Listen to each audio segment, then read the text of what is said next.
Don and Angie, shining bright, with tarot cards and spirits near. Answers to your questions appear. Sonoran Mystic guiding your way. A5says brings the light to your day. Psychic vibes and mediumship glow. It's the show where mysteries grow.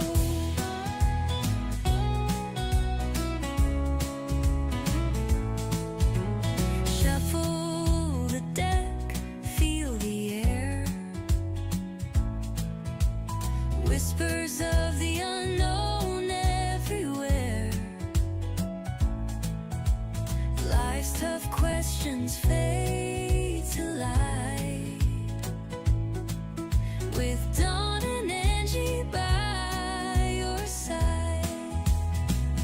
Sonoran Mystic guiding your way. A5says brings the light to your day. Psychic vibes and mediumship glow. It's the show where mysteries grow.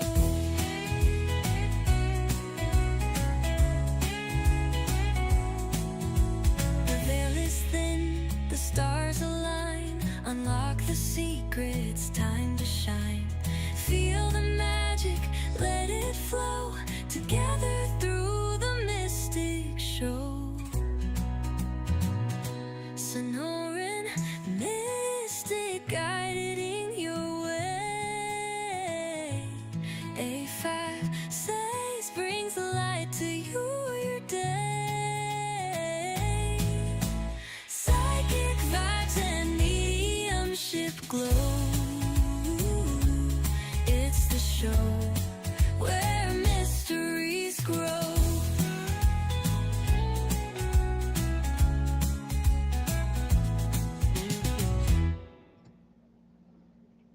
Hello, hello, hello. Step inside. Step. My computer's out of control. Out of control. I said maybe we needed to pick me up because it was like, nope, I'm playing it right now. I know Right it now, hit people. twice too. I'm like, what the heck? Oh my goodness. Good morning or good evening. Well, good morning. Good evening, Miss Angie. Hello, hello, hello. How was your day, Don? It was actually quite good. I actually, I had a good day, and it's funny because my middle of my day has been taken up for the last few Tuesday, Wednesdays, and Thursdays because I'm picking up my grandson and Oh, okay. home from school. He's only 2.5, and so I pick him up at school, and then I carry him over to Fry's or something, and we get a little. I take him in, and we pick a little snack, healthy snacks, and so he tends to always choose the same thing. It's funny. There's a whole host of little snacks he can choose from, and he always goes and grabs the same one, and it's the little beef cubes, and then some little pretzels and some apple slices, and he likes that one. And it's interesting because they're packaged kind of the same, but he can tell the difference, which I think is amazing.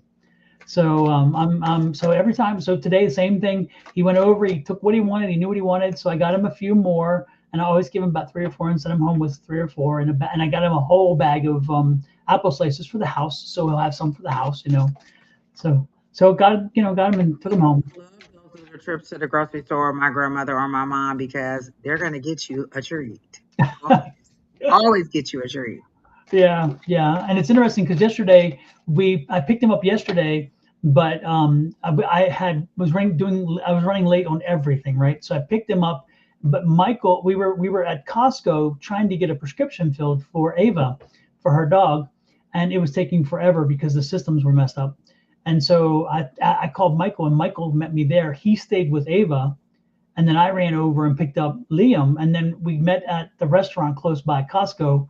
And so Ava is my mother-in-law. So Ava had a chance to have lunch with Michael, myself, and Liam.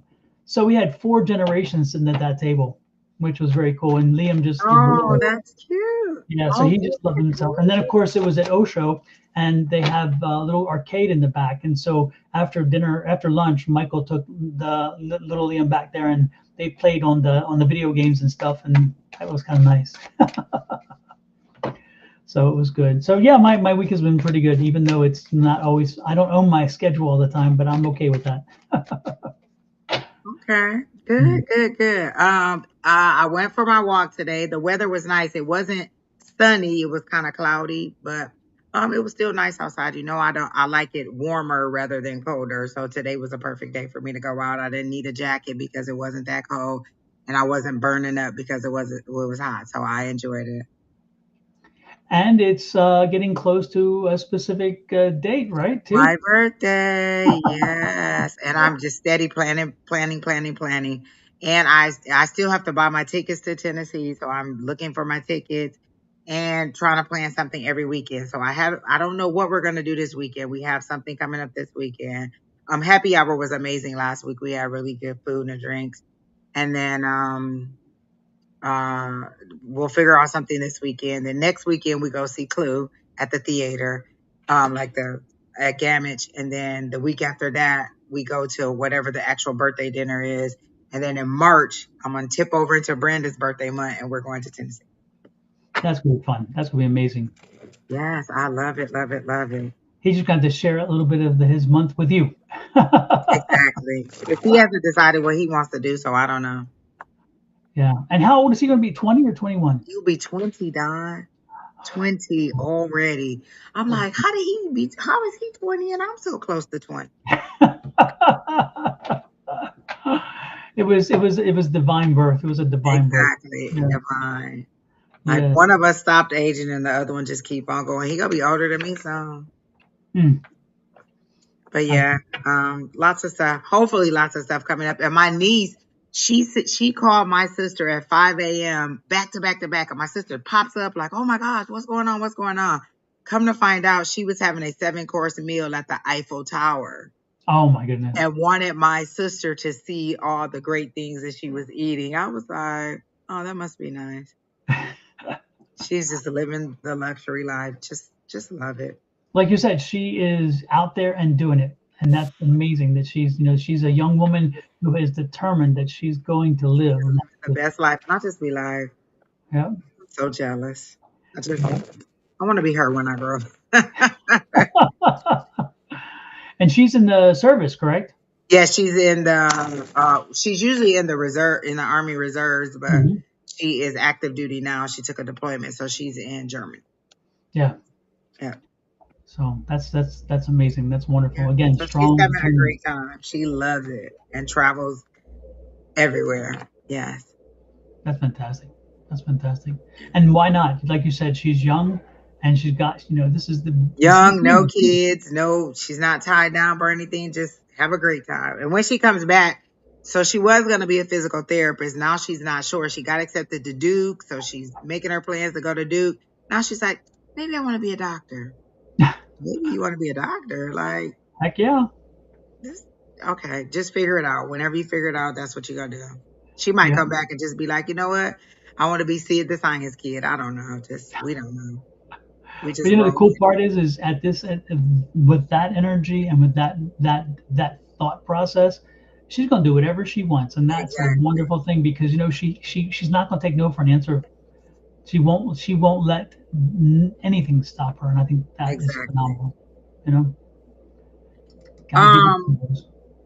Is Ty Jackson somebody we've read before? The energy feels very familiar, and she said, "Long time ago." like she knows. Okay, Ty. As soon as you came in, I got a message, and Ty is a female. Is that correct, Ty? Are you a No, female? I think it's male. It's a male. Okay. Mm-hmm. Because immediately when they came in, I got the energy of somebody chewing on something, and the way that they showed it to me is that you're going back and forth on a decision. You're trying to figure out, and I couldn't figure out if you were trying to figure out on what person you want to be with, or whether or not to make this move. So I see you, and they showed me you kind of on a seesaw. Sometimes you want to stay with this person, sometimes you want to leave this person.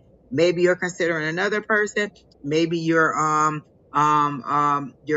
thinking about staying with the person you're with. So you seem to be trying to figure out what to do about either this person or about this move. So, and it could be both. You could be trying to decide to move to be with this person or just on this person.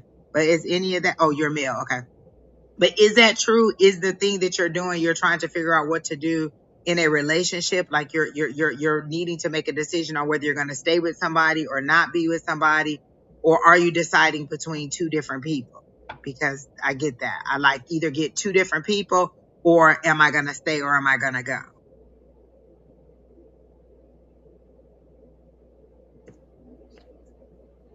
And I get that you really do like this person, but it seems a little bit too real to be true. Like, I don't get that I don't feel like you're having a real tiff with this person. It just feels a little too real to be true. And you want to make sure this person isn't like gaming you.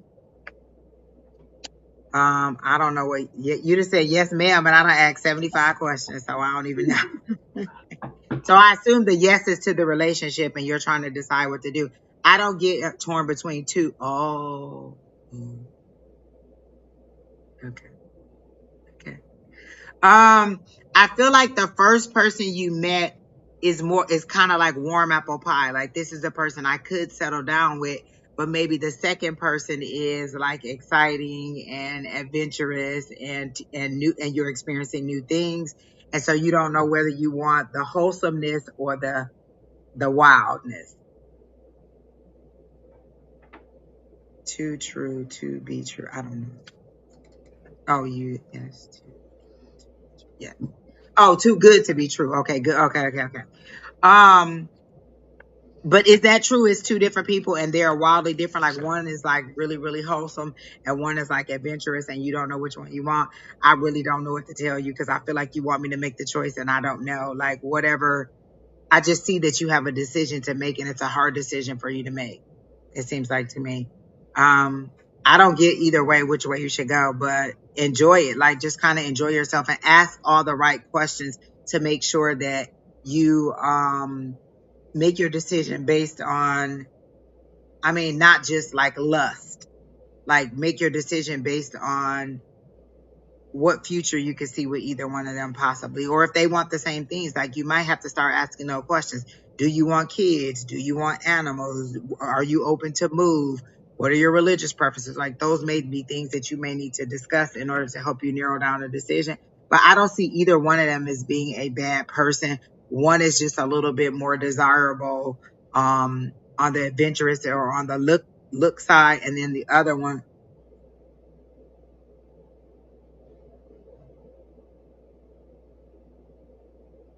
oh yeah. Yeah. The closest one is fun. Yep, I see that. And the one that's further away is thick and thin. Like, that seems to be the warm apple pie person, the one that's been there with you through thick and thin. But don't turn a friend into some, I don't know. I really don't even know what to tell you, Don. You can go ahead. That's what I got. I don't even know what to tell them about this. Mhm. But I do see the dilemma.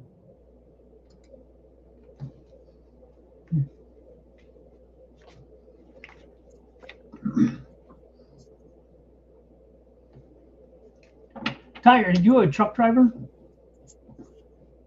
And do you do long haul travel? I see you driving truck. I see distances. I'm seeing driving Maybe and that's what they were saying. You should go with that person that's to the further away. Because I I don't saw him traveling and I was like, oh, are you traveling? Oh, okay. Go ahead, Don. yeah. Ty, can you say if indeed it's you are a truck driver or not? Because I'm kind of tied up on that. For some reason, I'm seeing a truck. I'm seeing distance, like long haul trucking. Um, and do you have like, if you are doing trucking, are you somehow having people in different? I used to drive for FedEx. Oh, okay. Because I'm seeing different people in different stops or something. So it's like you have. So are you playing the field? I mean, are you like, again, there's a few different folks that you're kind of seeing or spending time with or doing whatever you want to hooking up with, whatever you, however you want to put it. I don't know exactly what the relationship is, but it's like I see that you the question again. I don't know. It's like I'm feeling like there's you kind of think that you kind of want to be tied down, but you really don't.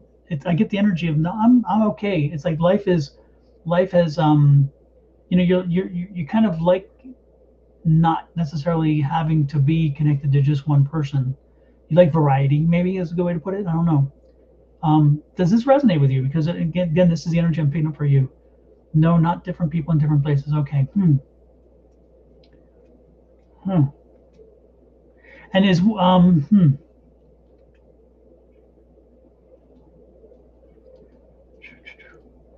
being drawn to. Montana, we see all of your messages, and you're asking for a love reading, and I don't really do love readings. I see your message. So Ty, who's the one with the child? So you have a child, and you have a child with you have two people in your life. So not just one person, two people in your life. Okay, but you have one with the child. And are you still is one of those people one with the child you have?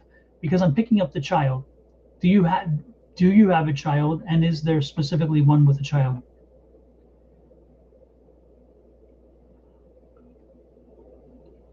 Oh, That's not the one, by the way. Is the one with the child is not the one you're going to wind up with. That ship sailed. That ship sailed a while back. I mean, it's just that's not going to happen. If that's what you're thinking is, I'm being told don't put your eggs in that basket. That's just not going to be that. Both are cool and energy is awesome. Okay, so there is two people. But again, is do you have a child, and is one of the women with the child? Because that one I'm being told to tell you that don't put your eggs in that basket. That's just not her eggs are not your eggs anymore. I'll put it that way. Yes. Okay. Please, when you say yes and no, folks, let us know what the yes means. Like yes, I have a child or whatever. So, but I think that's what he's saying there. Anyway, so I would tell you that there's something about the energy around one. We are hanging out lately. Okay. Yeah, but then don't go. That door is shut. Don't go too far down that door. I mean, it's just that it might be the fun could be nice, but I don't expect it. Don't expect it to go anywhere. That's just not going to be where your future is. At least I don't see that in the energy I'm picking up for you. And I think you guys have you have a great relationship when you guys don't spend too much time together. I feel like the problem is when you spend too much time together, that's when y'all pluck each other's nerves, and then you wind up getting into issues and fights because there's just very very real differences that don't show up in a short period of time, but do show up in a long period of time. And those are the things that would keep you divided. So Ty, no matter what, don't let that little dalliance, convince you to do something that you're going to regret later on. I just don't see you. I don't see that person being the one that's going to be long term. However, I do think that there is someone else, not even the other one that you're messing with. There is a third one in the picture, but that one's not even in your picture yet. But they are definitely both. I mean, they're definitely both. They are that person, her energy is fire. I mean, she is pure fire. She's lots of energy. As soon as you meet her, you'll know who she is. She has she just exudes energy. And when you're in her presence, you're like, I know this is the one. I mean, you'll know there's the one. You're like, oh my gosh, this is the energy I've wanted for so long. She's gonna be high maintenance. She's going to take work, but you're going to be ready to do it. I don't know why, but for some reason. And the other one, you weren't ready to do it because I guess maybe you're in a different phase of your life, and that's why again you and she will never be together in the end. But this one, you're more accepting of the work necessary to put into it because maybe you're older or more mature. So don't be surprised if you wind up getting the girl you always said you didn't want. You're really actually going to get that one, and you're going to be happy with her, believe it or not. You'll be very happy because you kind of like the work. You kind of like having to work for it. You I was don't. gonna say he likes being challenged or Yes. facing. Yep. Also, is somebody named Melissa? I keep hearing the name Melissa. I wanted to say somebody with the name M, and they clarified that it was Melissa. and I was getting Melanie. So Oh, okay. So maybe we are on the right train. Okay, yeah. I get a Melissa or Melanie or something along that line. Mhm. So if Yeah. one of them, look, one's gonna be named Melissa and one's gonna be named Melanie, we still ain't gonna Oh, help them at all. exactly. Well, it's interesting because when it first came in my head, I was getting Mary, and it's like, no, not Mary. But it's like, okay, Mary, not Mary, Mary, not Mary. And I'm like, okay, tell me then, clear it. And then eventually came in Mel, Mel, Mel, Mel, Mel. And I'm like, Oh, okay, okay. Because I Mel. kept getting Melissa, and I kept saying, "Oh, maybe somebody with the M name," and they said, "No, Melissa." Hmm. Yes, challenge. Montaigne, we see your name and how to. Oh, Melissa, Melissa. Okay, good, good, good. So wait, is Melissa the warm apple pie lady, the one that lives far away, but you've been there with her through thick and thin?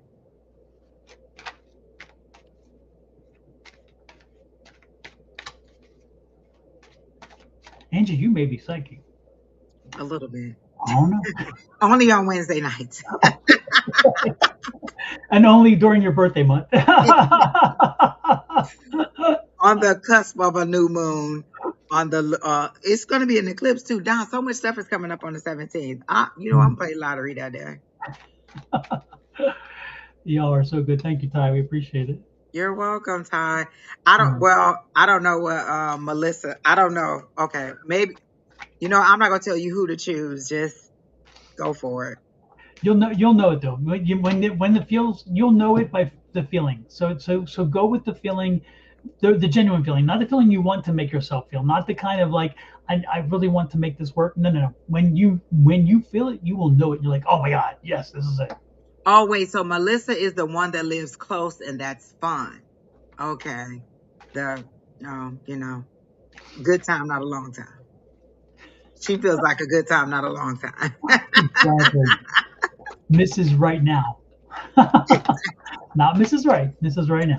Saw him traveling. That's why I was like, okay, are you showing me a relationship or are you showing me him trying to decide whether he wants to move away? And Mhm. so maybe the far off lady is the reason why they're saying they showed me you kind of traveling too. And Don saw you traveling, so Yeah, maybe that's it. yeah. And you live in a warmer climate, right, Ty? Because I'm picking up the warmer climate energy too.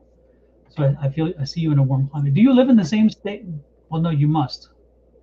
He Um, lives close to one of them. That's Melissa, the fun girl, and mm. then the one that's furthest away is the one who's been with him through thick and thin. But do you live in the same state as the one that has your child? Because I'm picking up like different states or something. Interesting. Or did you once live in different states? Exactly.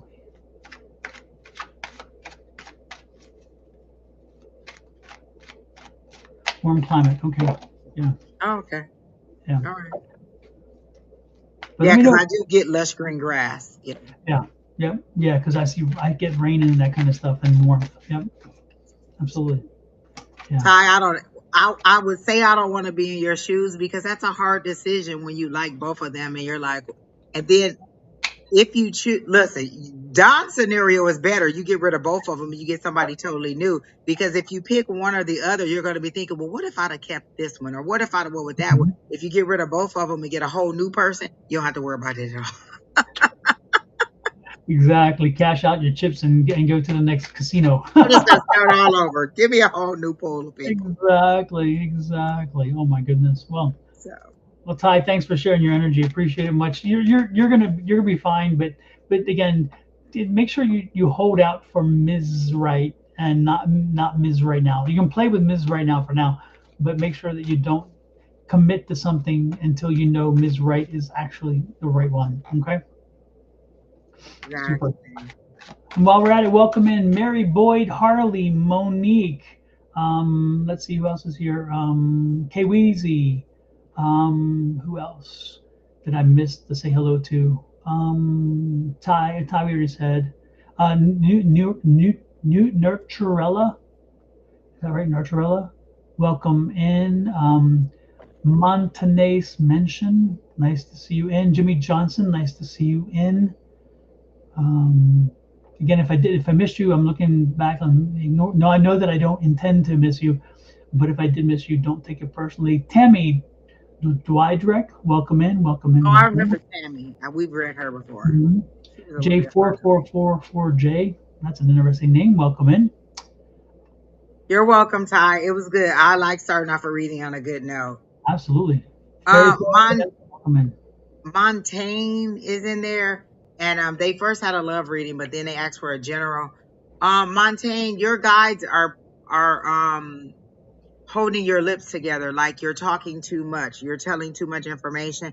And I don't know if you have a great idea or a great business proposal that you want to do, but they're holding your lips together. And they're actually saying, shut up. I didn't want to be mean like that. And so they were saying like I was getting that you needed to like be quiet or not talk so much or not tell so much. Like I feel like you're a person who likes to share your good news. Like, oh my gosh, and look at this, and look at this, and people may steal your ideas or things, and not necessarily steal, but it's a good idea, so they implement it before you do. And so what I'm getting is you need to keep things under wraps a little bit before you tell everybody. And whatever this next big thing is you have, it's a great idea. I don't know, like, are you trying to be some kind of coach or something, like some kind of life coach or some kind of hey Miss Bonnie, or some kind of person that like I see you kind of helping people work through their situation or something like that. And so I can't figure out if you're like a therapist or a coach or some kind of encouragement person. It does feel very much like you're on social media, but it also feels like you're giving away too much information, like you're giving away way too much of your knowledge, and people are taking it. So is that true, Montaigne? And I hope I'm saying it right because you said Tane, so I hope it's Montaigne. Montaigne, you were in here like 50 minutes, like with so many comments. Now I don't see you at all. Like, come on, I got questions.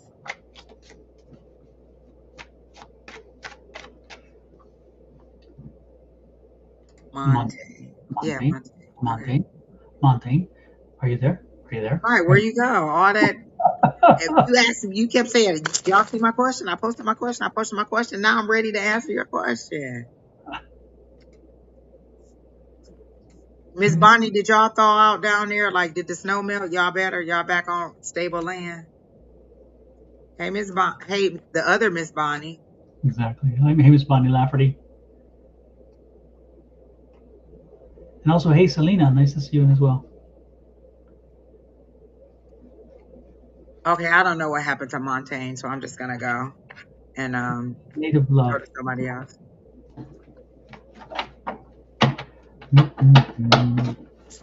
Bonnie says all good in the neighborhood. Oh, that's good. I don't know, Don. Who you on next?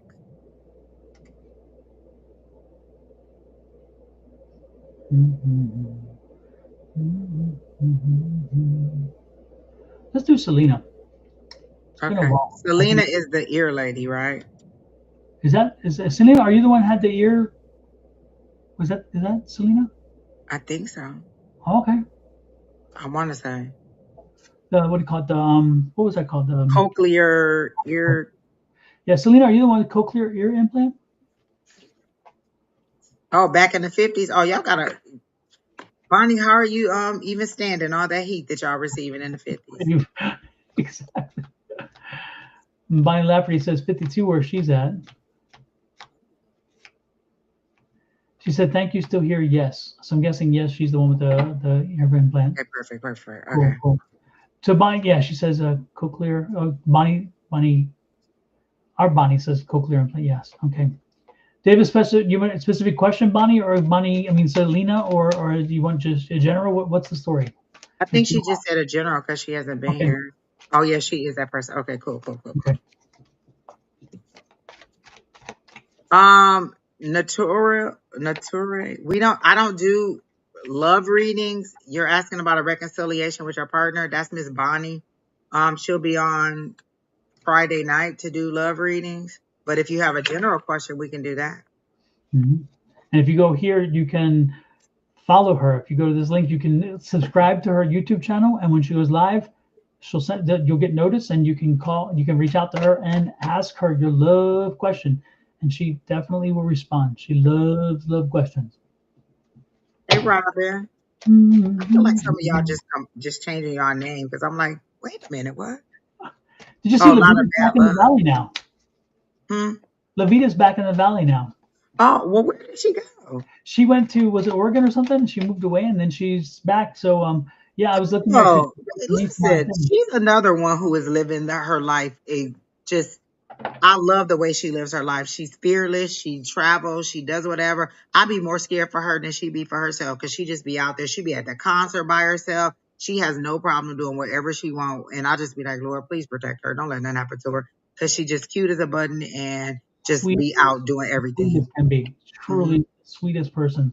So yeah, it's yeah, but I saw that she's back in the valley because I saw something post. I said, "Are you back now?" And she said, "Yeah, she has a new apartment and everything." And oh my gosh. I saw that, but I didn't know she moved out of town. That means I ain't Oh. paying enough attention. Lord have mercy.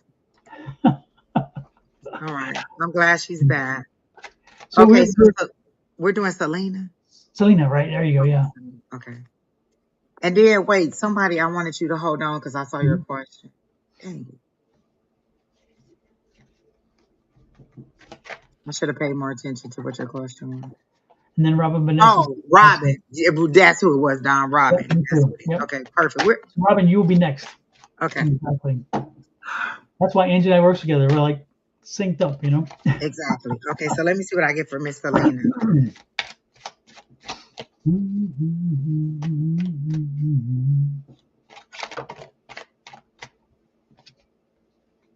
Well, the one thing I get for you, Selena, that came through is that the string of bad luck is broken. It really isn't the string, so I won't say string, but you know, it's like you said, you had a sequence of bad things. That's you're beyond that now. Finally broken through whatever morass it is that kind of you were kind of stuck. And what happens when you're stuck? Those things stand out more. And so you finally broken through the stuck phase. I've been told that there was you were being tied down by some of the things that you imposed on yourself, and you finally got out of your own way. So at one point you kind of got into a for lack of a better, you get into a funk or you got into a situation where you kind of felt you kind of you kind of limited your own energies. And so when you put that more limiting energy out there, it came back to you the same way. But I really do think it's time that was shaken off. And I think you've already started shaking off. So I think that's a very good thing too. The one thing that I would tell you is that in late April, early May, don't be surprised if something significant comes your way and you're going to be asked, you make a choice. You're going to have to make a choice. And I'm told that when you make this choice, you need to make the choice based on logic and reason, not emotion. They're not telling me what it is, but they're telling me very clearly, again, late April, early May, choice. And that is a pivotal moment for you. It's like a major arcana moment. So it's a moment where it's going to be big, but follow logic and reason and do not go with emotionalness. The emotion will get you in trouble, and not trouble, but it'll keep you stuck and it won't help you to. But if you make the other choice, you're going to see that it will propel you. And they're telling me the word propel specifically. So it's like a burst. It's going to burst you forward. So don't be surprised if by the time that May comes in and you've made that choice, you're going to see a major shift forward. Okay. So keep that in mind. Put a little note to yourself that when you have choices at late May or late April, early May, make sure you pay attention to them and doing logic and reason. Okay. Logic and reason. What you got, Ms. Angie? Two things. So I feel like there's been some money woes, like you've had some money issues. But then they showed me, so I got the Ace of Pentacles was the card that I got for you. And I said, oh, okay, good news about money. She's going to get a new job. And they corrected me and said, no, not a new job, a better job. So like a better position. So I don't know what you do now or if you're working now, but they make it seem like it's just going to be something better. So I don't feel like you're leaving your current job or you're leaving your current industry or whatever it is you do. I feel like it's just going to be a better position than what you have now or something like that. And then they showed me a merry-go-round that was going around, clockwise, and you were stopping it, trying to pull it back the other way. And they were saying, why are you stopping the momentum? Why are you trying to stop it and make it go the other way? It's going the way that it's supposed to go. So they need you to be a little bit more go with the flow moving forward. Like I feel like you're blocking something or you're stopping something from moving. And they're saying, no, stop. Let go with the momentum. And you need to jump onto the merry-go-round and go with it instead of trying to go against the force that's already being started. Like we have you moving in the right way. You need to go that way. So I don't know if you're trying to go back to something from the past or old you or old version of you, but they're saying no. Your forward movement is where you need to be. It may not feel right because they're giving me like a queasy, anxious stomach. So it may not feel right, but it is the direction that you need to go. And it feels like it may be new territory. And they're saying, no, you need to move forward.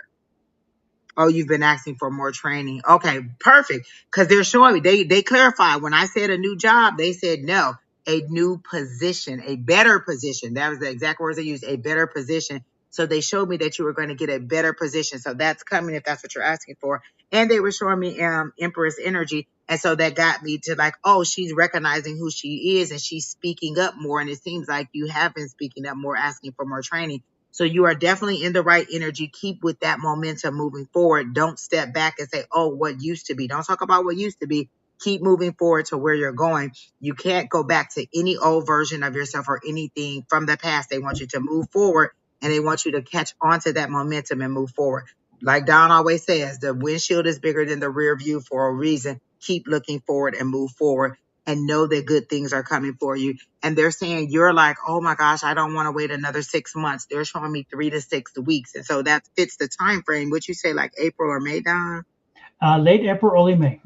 So 6 weeks would take you well into that Aprilish time. So I feel like that's right on the money to what, because they were saying no, you were thinking like, oh, I can't wait another 6 months. And they're saying no, 3 to 6 weeks. And so it'll be better for you. Things are going to get better. And they're saying stop crying in sadness. You know, like they're saying stop crying. Like don't feel the emotion, but stop crying out of, like feeling that nobody's hearing you or that out of desperation. They're saying we hear you. We are moving you forward, but you got to realize the old version of you is no more and to embrace who you're newly becoming, all aspects of the new you that you're coming. So that's what I got for you, Miss Selena. And I hope that helped.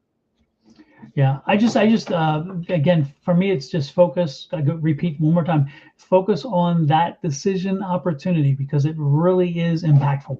So keep that in mind. Put it on a calendar someplace. Put it someplace. And so when late April comes along, and again, Angie's picking up some of the same kind of energy. So know that this will be an important decision you definitely want to make. Okay. Yeah. So yeah, that's good. I like that news, Miss Selena. Come back and let us know how things turn out. But again, you got the momentum. You're right on the money. Keep speaking up. Be mindful of how you're speaking up, but still keep speaking up and asking for what you want. Again, from your employer and from your guides. Like they hear you, they understand. Just stay in a positive mindset. And for Okay. those folks who don't know of Miss Selena and her story, Angie, you want to fill them in about the implant? Oh yes. Okay. So Miss Selena came to us, and she was a couple weeks from scheduling her surgery for her ear situation. And the way that it was happening was the insurance that she had was gonna run out before the date that they gave her. Like they gave her a surgery date, but by the time she would have had the surgery date, there was gonna be a big giant like copay that she had to pay. And we were telling her, no, manifest this new date. We see somebody canceling or something and you getting the date and you'll still have the insurance. And so, she obviously believed. We all prayed for her. We all sent her positive energy and she got the ear implant. She got the surgery date before the date that her insurance, her secondary insurance or whatever it was would have ended. And so she ended up getting it. She was covered and everything worked out for her. And we were so proud. Like I think we probably weren't more happy than she was, but we were very happy that, because we were telling you, no, I see it happening. I see it happen. Yep. Think positive, stay positive. And she stayed in that mindset and she got the surgery date before the date that they had scheduled and stayed under the insurance. It was beautiful. I loved it. I was And we so were happy. getting down to the line. I mean, it was just so close. Yeah. And then Yeah. she's like, I got it. And folks, I'm telling you, she willed it. She willed it to be. And we keep telling you all the same thing. If you can control your destiny, don't believe it's out of your hands. You have to take control by willing things and putting it out there. Tell the universe what it is you want. Tell the universe what you expect. tell the Yeah. universe what you will also do to make it happen, but say, hey, you have to help me. I'm not alone, but I need your help, universe. And you know what? Don't be surprised, because again, if you don't believe, then how is anybody else going to believe? How the universe going to believe? You got to believe it first, and then once you do, call it in, and say, this is what I want. That's it, plain and simple. And I like the collective energy. I'm a collective energy person, thinking like, oh, when all these people come together on one accord, and we were all in the chat, and all of us, we were all in our community, really hoping for her and praying for her. And that night we sent her so much energy, and we were so happy when she came back to tell us that she got it. Because I was a little bit scared, like we done told her she gonna get this thing, and I see it, and we believe in it, and it happened, like right down to the nail biting of it, and she got it. We were so happy for her. Yep, yep. And folks, this point wrong. This is my book on affirmations, which again is that power of positive thinking.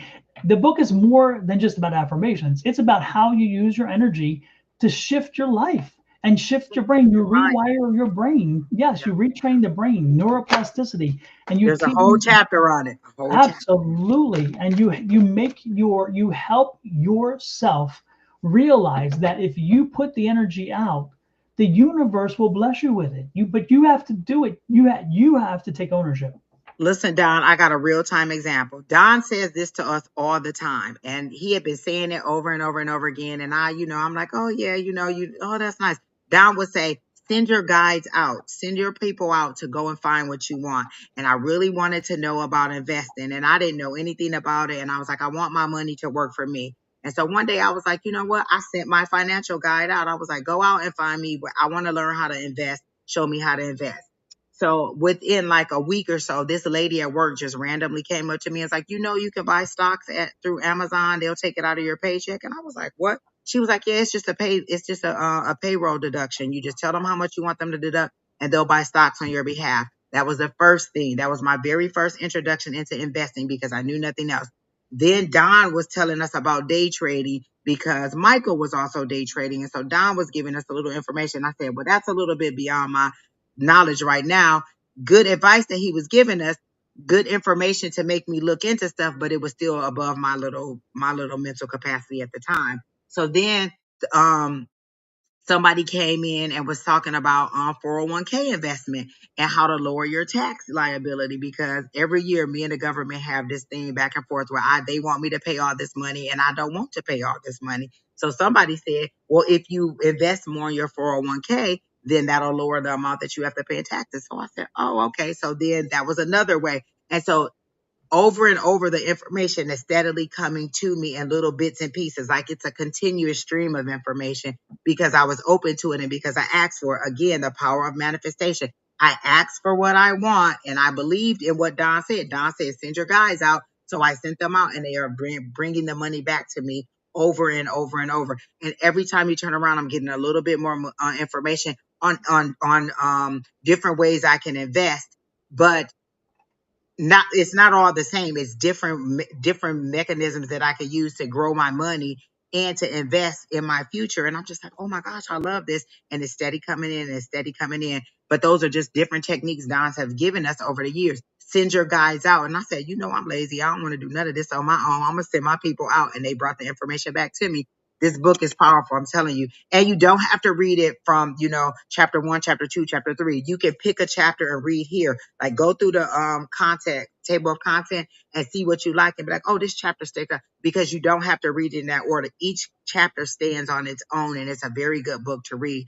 When I say manifestation, I'm telling you, I still need to do an hour with Miss Julie, because I really want to do it on manifestation and all the techniques I've learned and how I've used them over the years, and how I've learned them from different people that have been on our lives or done lives or that are in our community. But again, it's all in the mind. You got to change that mindset first.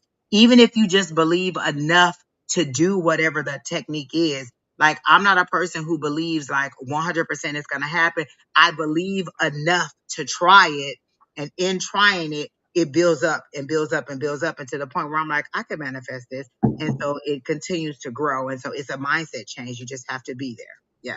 I can tell you, this is the book, and I can tell you one thing is a lot of people go right here, chapter 13, the affirmations and the body's healing response, because A lot of folks who are having issues health-wise will go to that chapter first. They'll ignore everything else, and they go, and that's good. You should. You go to the chapter you're drawn to, and they'll learn from this about how to use the affirmations to kick in the healing response, and they'll learn about the placebo effect. They'll learn about these other things that come along with it. And this book is written with a lot of research from institutions. I put that research of institutions to work. So this isn't just me saying, "Oh, this is scientific research behind this." And if you look in the back, you will see my endnotes. There are 3 pages of endnotes on scientific research. You're not going to find most metaphysical books with this, but look at this.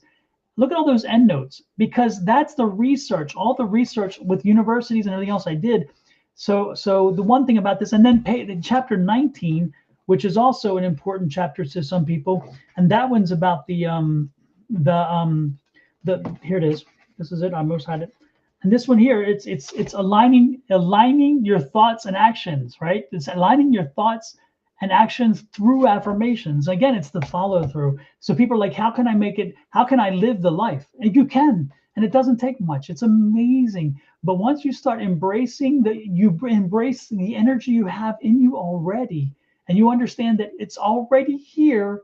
I don't have to pay for a new system. I don't have to go out there and have some life coach help me. I don't have to have a psychologist help me. I don't have to have I have to believe in here, understand the energy that the universe, that God, that the Lord, whatever you want to say, has given me, that Allah has given me, whoever you pray to, and then use that energy and push it out.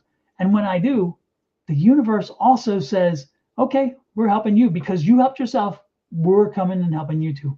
So, I'm just saying, Costs as much as like a fast food Friday meal, like the same amount you would pay at probably Chick-fil-A or McDonald's or whatever. You can buy that book. It's not an expensive book. yeah. And it's actually also, if you want the ebook, it's even cheaper. It's like $3 or $4. An ebook is $3 or $4 online. So you can get it instantly downloaded and you read it. But anyway, just consider it, folks, because I tell you, it can make it will make a difference. It will make a difference if you believe in yourself and you believe that you can control where you're going. If you think that if you leave up to the universe, then don't complain when you don't get what you want. That's all. Next was Robin is next, but this salam with I think that's what it is. Am I saying it right? Salam with salam. Stay in the chat too. But Robin, I'm ready for you too. Okay, Robin, you are next. Oh, Miss Bonnie says it has changed lives, folks. Yeah, definitely has changed my lives. Yeah. And once you get into that mindset, it's hard to go back, like, because you know the power of what your thinking can do, and you always are like, I can do this, and you have to have a community of people who also kind of support you and help you to stay in that mind frame, because it's I'm telling you, once you have that mindset change, everything is different. It's just totally different. Yep. And to be clear, when Angie's talking about sending her guides out, she's about the guides, our spirit guides, and our spirit guides. Not like people that I'm making go out and whipping them now. Yeah, send out your spirit team, and we do that usually before we go to bed. Sometimes we're like, hey, spirit team, I need somebody who knows this. Go get me somebody, bring it to me tonight, have it appear in a dream so I know what I'm receiving. And then I always ask my spirit team, help me to remember tomorrow what I learned tonight, because I often forget my dreams. But if I ask them, help me remember tomorrow what I learned tonight, don't be surprised if when it comes, you get it and you're like, oh my gosh. And again, thank your spirit team when it happens. Thank the universe when good things happen. Always be thankful in the end, no matter what, because they work on our behalf, and that's what their whole role is. So we need to thank them for that. Okay.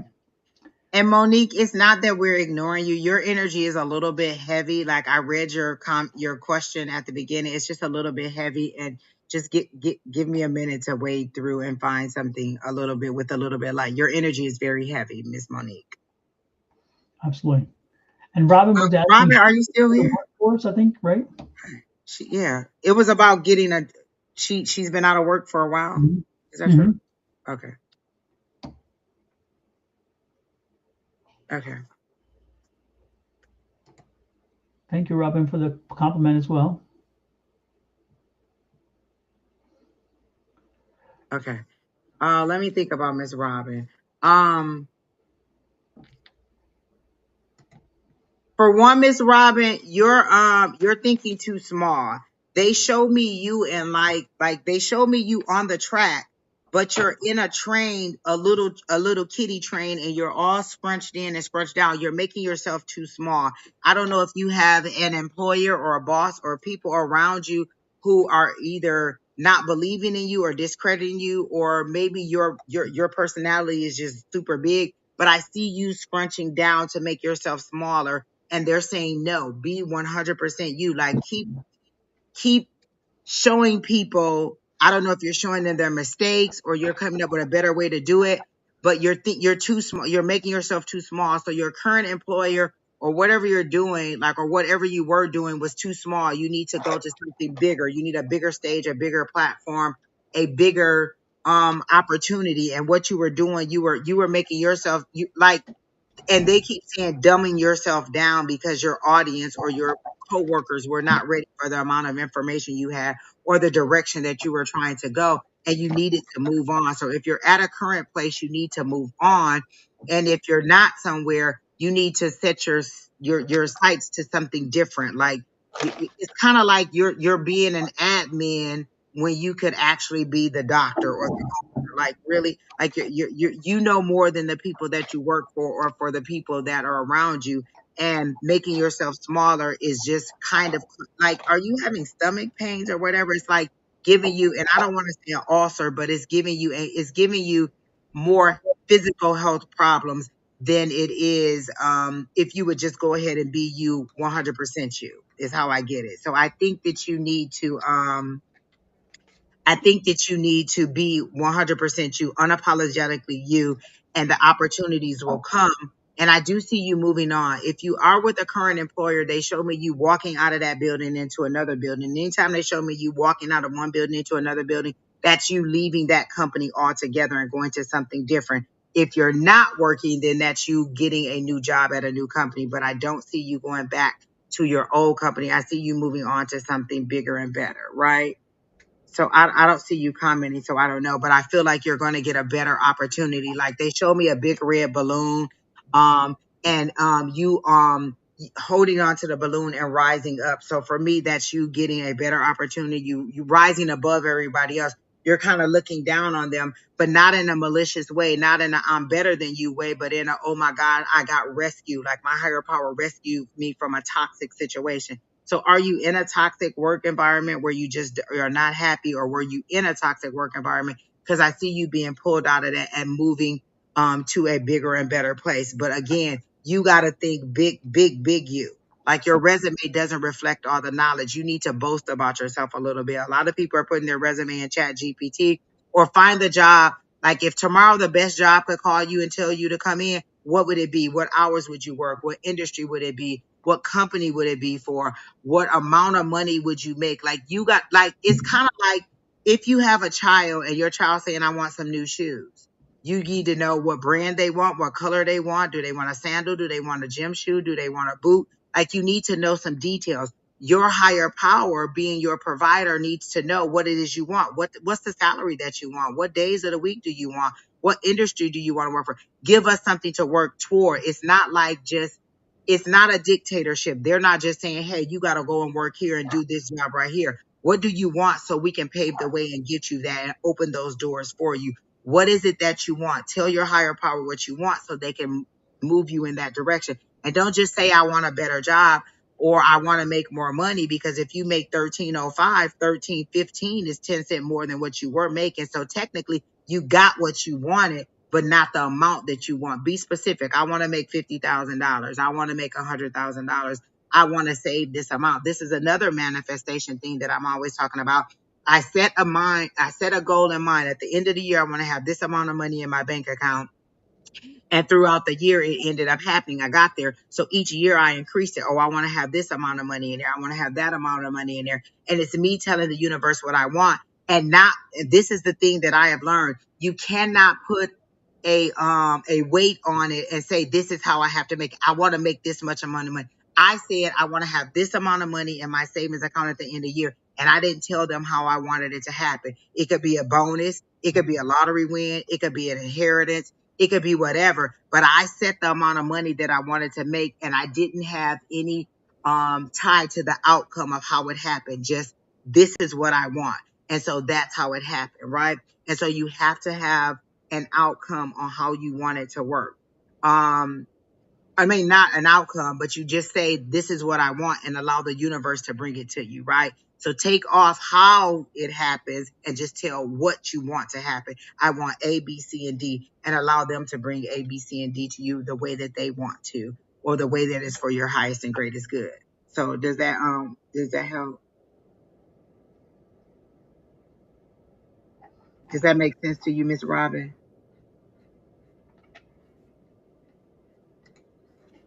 I don't even know. Wait, that's making sense. Okay. And Don, what do you got for Miss Robin? Well, I think I connected to the energy you were picking up for sure. But the one thing that I think what that I was picking up is when you're talking about going bigger, I think bigger means beyond. I think this means, why aren't you doing your own business? What is keeping you from doing your own business?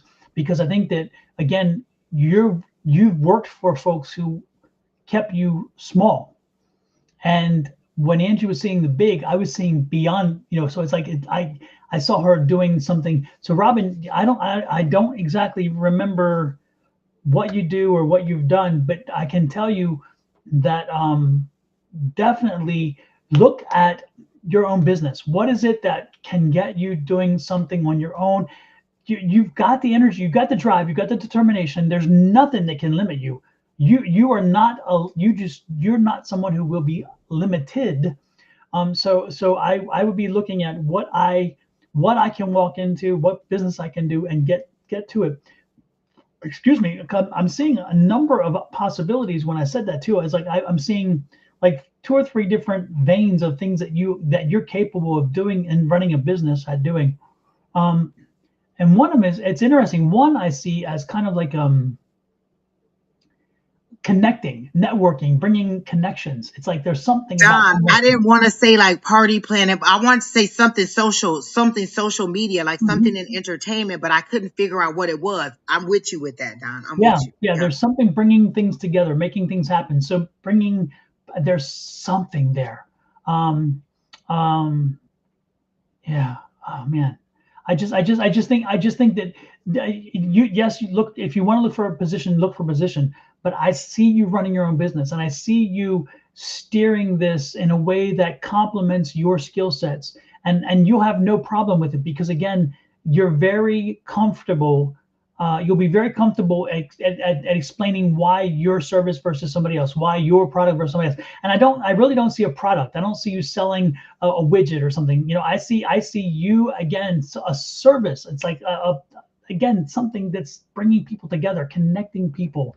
That's what I'm seeing. Her energy feels so bubbly, so upbeat, so positive. Like she could sell ice to a Eskimo. Like, Yeah. seriously. Like, I feel like she could really say, she could convince you to do anything, but she's genuine in it. And so I just get a nice bubbly energy from her.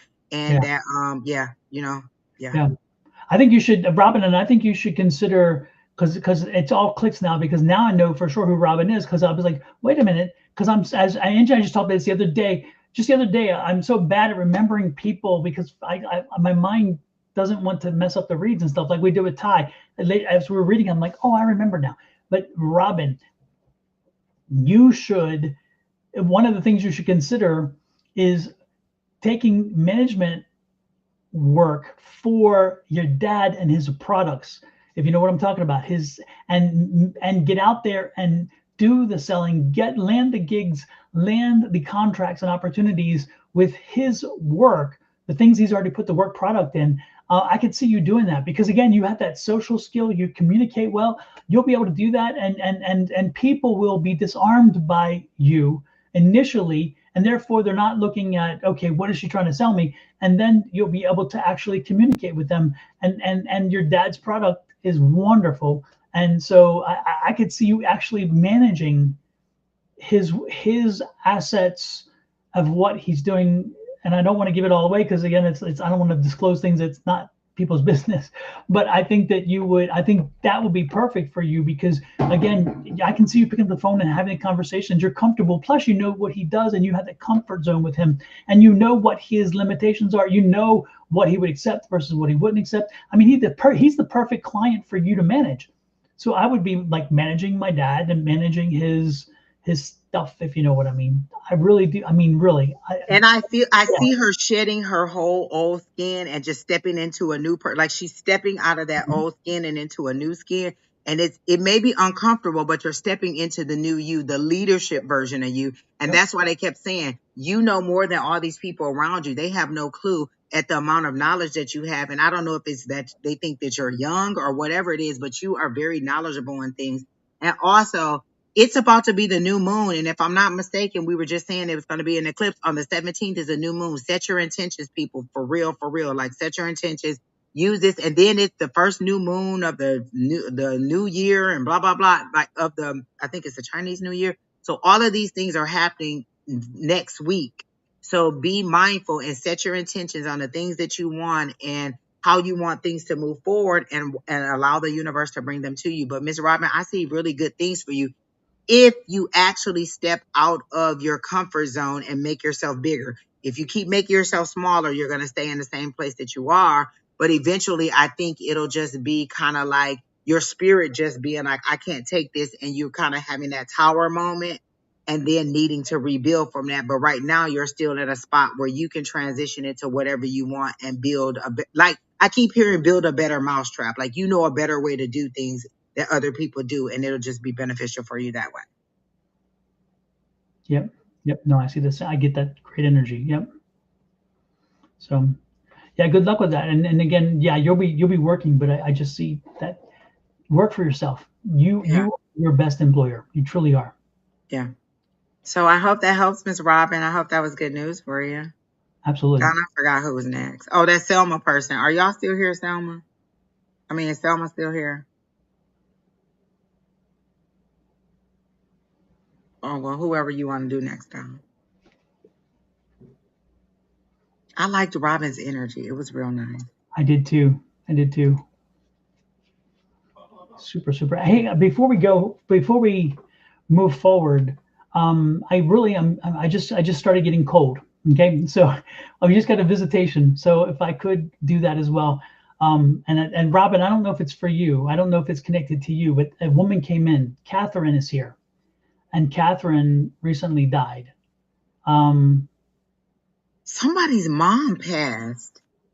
Earlier, I saw that, and I don't know if it's Monique. I think Monique saw somebody get killed in front of her, but I thought somebody talked about their mom passing. Mm-hmm. Yeah, this one. Well, this might be. This is a loving woman. Somehow, this is for somebody who's works around healthcare, and this woman worked with healthcare at one point. Again, Catherine is the name I'm picking up. Female, Catherine, mother, definitely. She was a mother to many. I'm guessing she was a mother, but I'm not sure this is the person's mother. If anybody here has lost a Catherine, and again, Catherine worked around health. No, Catherine was food, but food and healthcare. I don't know if it's nutrition or whatever.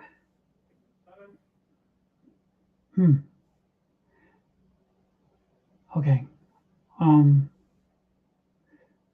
She was in her 64. She's telling me 64, not the year she was born. She passed at 64, but it's almost the same year. It's kind of interesting because I'm 63 and I was born in 63. So it's interesting. If this registers anybody, let me know. Again, Catherine. I guess not. Again, if somebody registers out there, let me know because she's here. She's from the East, by the way. She's East Coast. She's more East Coast. She's is it Virginia, West Virginia, Ohio? Because it's my family. It's my family's energy. It's not my family as in my family, but my family's home which is West Virginia. So I'm getting that West Virginia, Ohio, Pennsylvania, Maryland, in that area. Does this register with anybody? Because she's showing me my folks. It's like my folks. She's part of my folks. And again, her name is Catherine. Catherine, worker, dietitian. Yeah, Miss Bonnie. Yeah. or maybe she worked at a cafeteria, but at a hospital, because again, I'm getting hospital. So it's interesting. All right. Okay. Selma, I saw that you're still here. And I think you're the one who hasn't had a job in a long time. Your resume doesn't seem to be a good resume. They keep showing me like little things that are wrong with your resume. Like the reason you're not getting it isn't because you don't have the skills. Your resume doesn't seem right. Like there seems to be like there's mistakes or typos or things that are in your resume, and maybe it's not explaining things correctly. So a lot of your stuff is just like like technical stuff. It's not like not even technical stuff. It's just a bad representation of you. Like I feel like they're telling me that they're showing me you going over your resume with a fine tooth comb and being like, oh, that year's incorrect. Oh, that word's misspelled wrong. So it's just little things that you need to clean up and make look better. And one, you don't speak of yourself, your skills are right enough, right? Like it's maybe you're saying like, and I'm not saying this is your job, but this is how they're saying it. You're putting like cashier at the checkout, when they're saying you should be saying stuff like cash handling experience, credit card processing, balancing the budget at the register at the end of the year. I mean, at the end of the week, like you're not telling all the things you're doing. You're just making it seem like one general blob. And they're like, no, in that one general blob, there's a whole bunch of things that you do in between that you need to explain. And so I feel like you're not representing yourself correctly. And there's a lot of things that are just like little things that are wrong with your resume. So you really need somebody to help you with your resume to get it all cleaned up. This is for Selma, not Monique, Oh, but I Selma. know Okay. what Monique, I was sorry. I was trying I to figure out. know what Monique wants.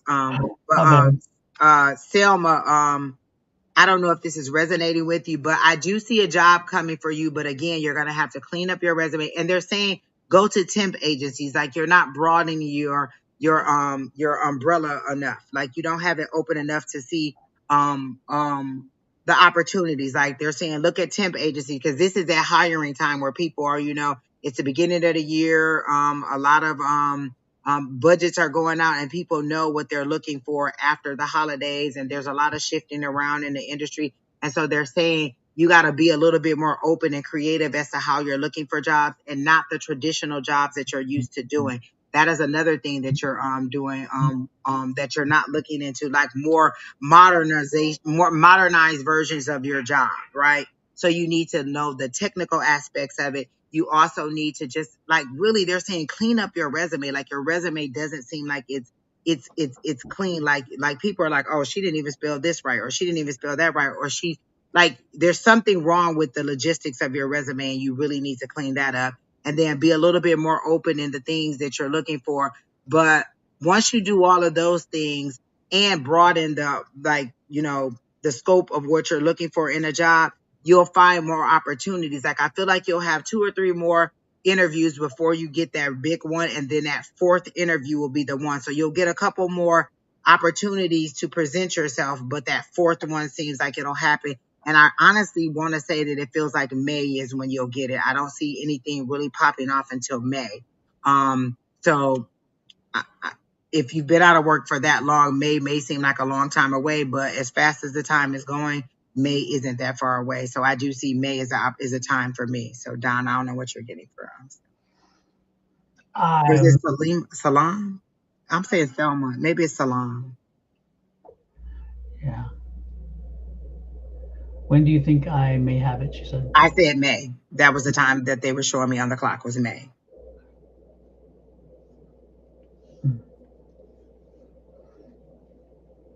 Yeah, I'm not. I'm not. I'm still. On the lady. Yes. And nobody's claiming her. All these people want to read it, and nobody has Catherine in here. No. Kathy, maybe. Do y'all call her Kathy? Yeah. Bonnie. Bonnie, she just told me Jess, and you read with Jess on Wednesday nights, or no, so Friday nights and Sundays, right? Do you know if Jess just lost to Catherine? Because she told me Jess or Jessica. Is Jess's full name Jessica? Because I'm being drawn to Jessica. So I don't know. God darn, this bothers me. She's not leaving. She won't. She's determined. Jessica. This is for Jessica. Jessica. So it's like, do you know if Jess has a mother or an aunt named Catherine who may have just recently passed? Because, God. And she just told me, and she told me Dennis too. I put that out there. Dennis. Dennis She is her said yes husband. to Jessica. Okay. Okay, you're Um, Jessica's her long. Okay, because she told me Jessica. This is for Jessica. Jessica. Okay. Oh, okay. um, one more thing for Salam, and I hope I'm saying your name wrong. Please, I'm not trying to be, I may just be saying it wrong, but I hope I'm not. Are you thinking about going back to school? Because they're saying you don't need to go back to school. Don't go back to school. If that's an option you're thinking about, don't go back to school. Change the industry. Yes. Maybe change the industry that you're working in, like the career that you're in, but you don't need to go back to school. If that's something that you're thinking about, they're saying, no, you don't need to go back to school. She's taking courses on AI. Oh, okay. Okay. All right. Then that may be it, but you don't need to fully go back to school. Oh, well, Right. that's good because I said technology and you needed to be Yeah. okay, perfect. You're on the right track. You're on the right track.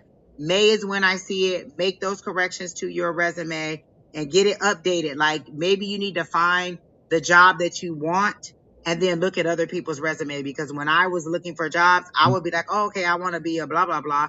I would go and look up resume examples of that and oh, do I have those skills? Is that what I do? Does my resume look like that? And try to tweak my resume to pull in those things. But you ain't even got to do it that way now. I heard Chat GPT is a beast on that. So I'm just saying. Yeah.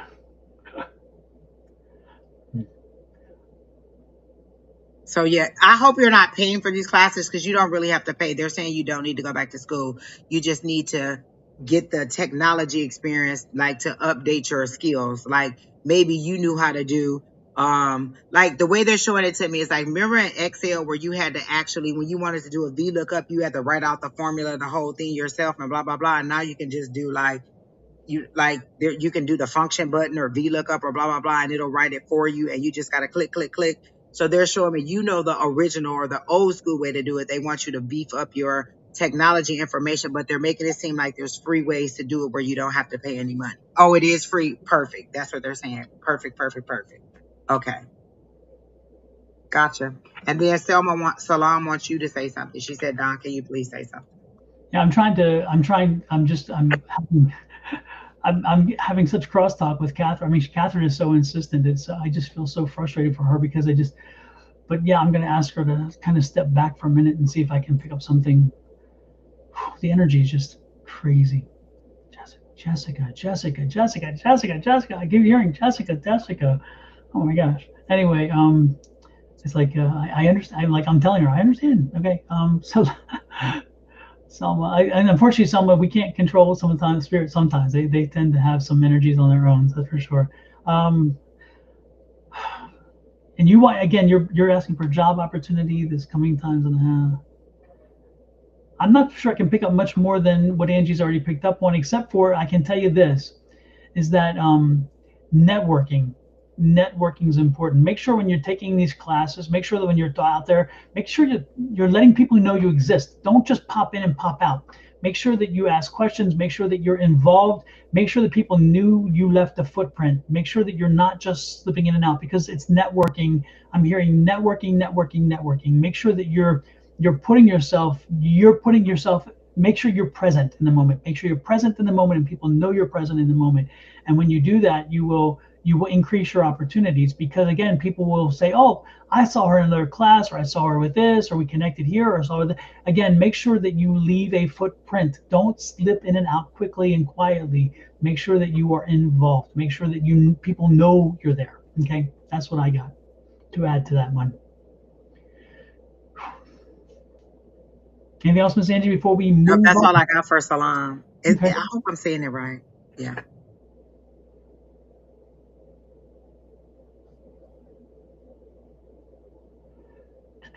Who else are you drawn to, Miss Angie?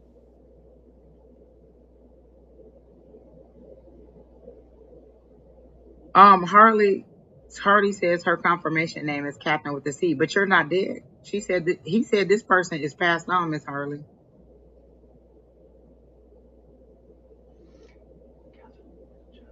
J- uh Bonnie said to ask Catherine if Jess's last name is Mercer.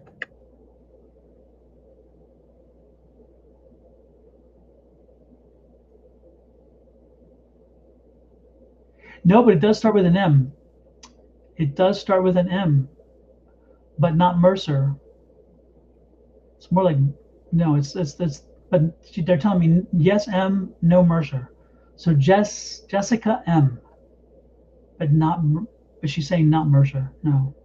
Mercier. I might be saying that wrong too. Yeah. No, but she's Catherine's telling me no, it's Jessica M, but not Mercer. She's saying very clearly not Mercer. So I guess she's telling me not that Jess. Wow. Okay. Oh well. Monique, I'm not skipping you. I just don't have a clear message for you. Your energy is so heavy and it's so scrambled and so chaotic because you're up, you're down, like, and it's really hard to get into your energy. And I want to get a clear message before I get to you, before I come to you. So I'm not skipping you. Don, if you have something for her, that's fine. But it's just so much information that's coming through from Monique and it's just not clear. And I just want to be clear before I give her a message. Oh, no, Hardy. I wasn't saying that you're looking for a reading, but you were saying that the Catherine could be your, you said at Dom, my confirmation name is Catherine with a C, which I use sometimes. But Don was saying that this Catherine is passed on, correct? Yes, Catherine's passed on. Right, Catherine's passed on. Yeah, no, this is the Catherine is the one who the spirit who is here, an older woman. For Jessica. Catherine, can you go and send that person to this page? Like whoever it is, can you just be like, hey, Don is trying to read for you. Tap on someone's shoulder, please. Yes. Is there any Jessicas here? Is there a Jessica here? No, Monique, that's not a bad thing. The thing is, like, you're in a lot of grief and you're blaming yourself, thinking, what could I have done? What should I have done? And there's nothing you could have done. I don't feel like it was a tragic thing that you saw, that you witnessed, but they're saying, for one, stop blaming yourself and stop thinking shoulda, coulda, woulda. Also,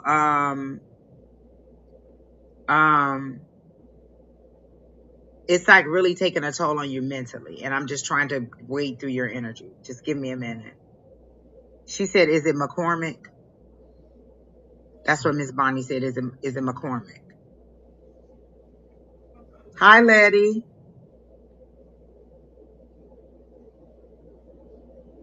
Look, and Catherine obviously is not leaving and she won't even let you. Whoops. Oh. You're back. Was that me? Yeah, I don't know what happened. And Catherine was determined. She's like, don't even go there, Angie. So she. Right. Whoa, that's crazy. Wonderful energy. Love it. No, not McCormick. Not McCormick, she says. No, not McCormick. It's like me, my, something like that. Me, or my. It's Catherine, me, or Catherine, my. Anyway, something like that. Let's see. Who else you picking up, Miss Angie? I don't know, whoever else. I was picking up Christine. Oh, I saw her earlier too. I thought we had Christine, read as her. long as it's not a love reading, let me know, because I am picking up energy, and thank goodness you're able to break the Catherine energy, because but she said she'll wait here. She's gonna, like, she listened, and so hopefully she'll bring in Jessica, whoever. Right, Jessica. like It's like, I come don't on. know I don't even know how they could do it, but I'm pretty sure she on the other side. And if she wants this message to come through, she'll tell Jessica to come on through. And if it happens, folks, we're all gonna fall out, because it's like, hell yeah. You know what I'm saying? Listen, what'd you say? Send your guides out. You sent her out, you brought her in. Yep. Tell it. Catherine, go find her. Bring Jessica here. Bring Jessica, me, M, Exactly. So M we can here. give her this Jessica message. M. Jessica my, Jessica me, Jessica whatever it is, something like that. I don't know. Anyway. Okay. Christine. Is it Christine? Christine, are you still here? Kristen. And is it general or specific, Christine?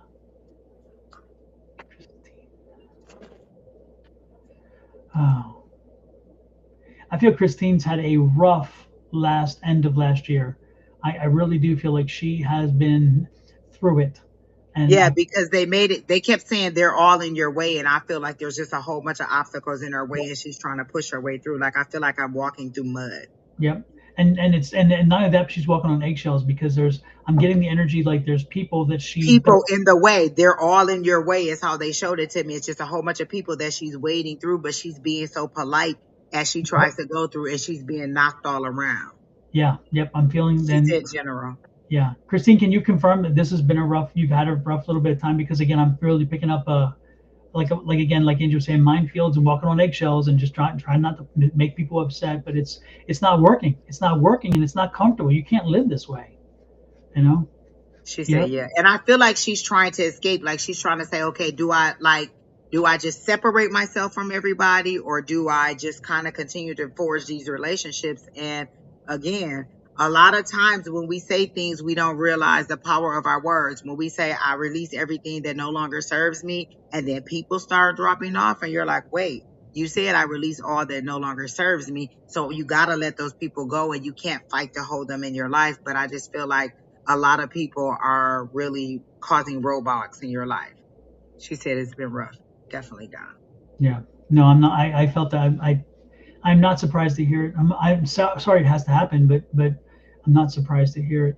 But know that this is not continuous. It's not ongoing. You are getting through it. But you've got to find your voice. You have to be the one who steps up and speaks up and says, you know what, draw the line. You have to draw a line. You have to start saying, you know what, I'm stopping it there. Hey, Miss Mary, good night. Have a good one. All right.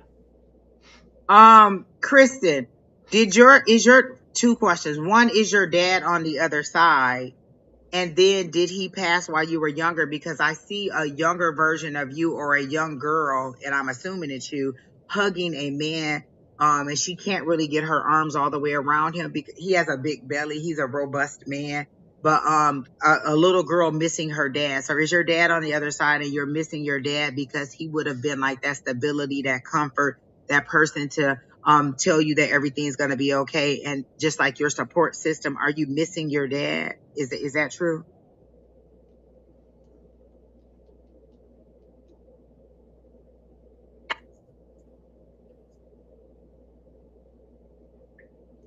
Like I get a fatherly energy, a man who's I want to say like in his 30s, or your dad passed away 6 years ago. Okay.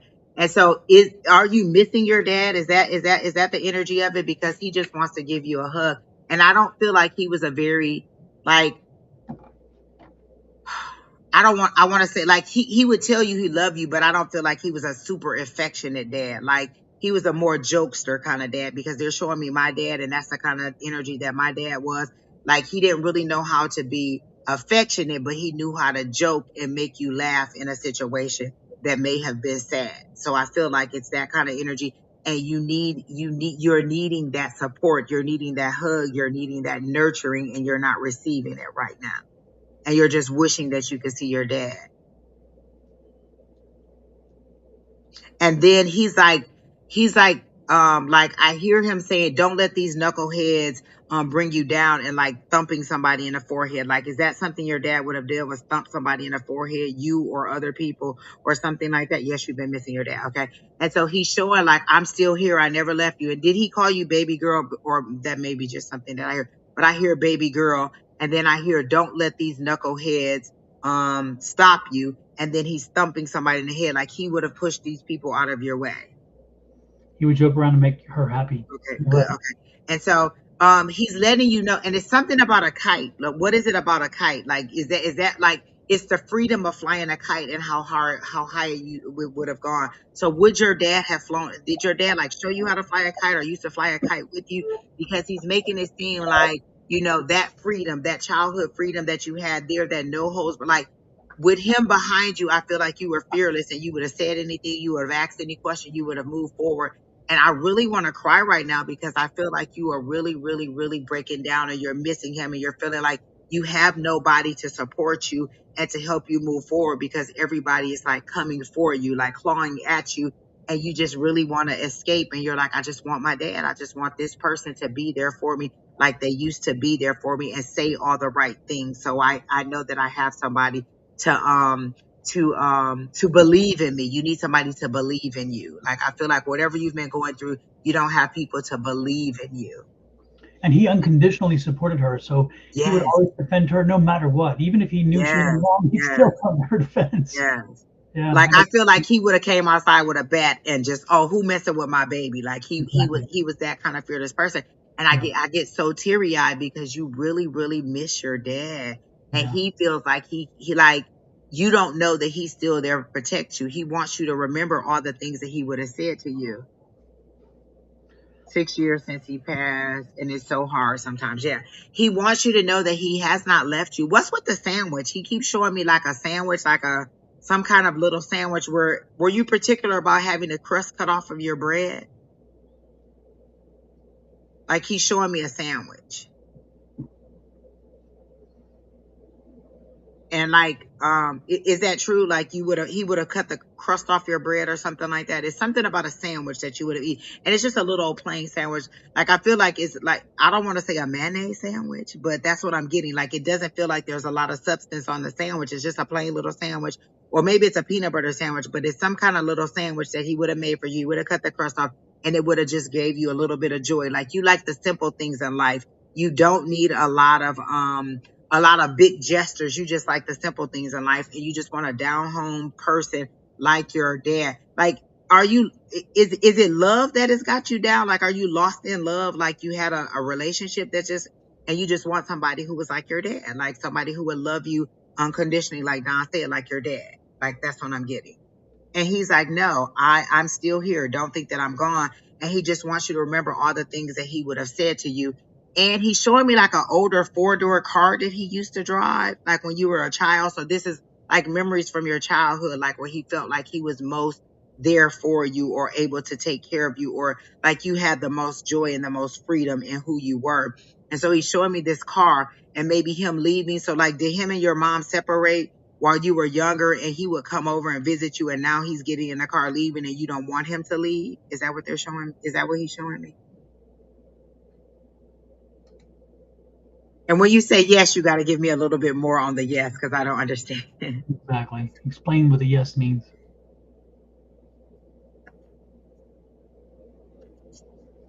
But he's letting you know those knuckleheads weren't worth it. Like they weren't worth your tears. And so I really feel like this is a love, like a love heartbreak, like a heart. Like I see the 3 of swords. So I feel like this is a heartbreak situation where you've given all of you're more giving than you're receiving in a relationship. And he's like, they're not worth it. I'll send you somebody if you allow me to send you somebody who's worth your time and effort. And do you want a little boy or do you have a little boy? I don't feel like you have a child, but you want a little boy. They split up 16 years ago. So they split up. Okay. And you always wanted him to come. Well, how old are you? Are you a young girl? Because he's showing me young stuff. Are you a young girl?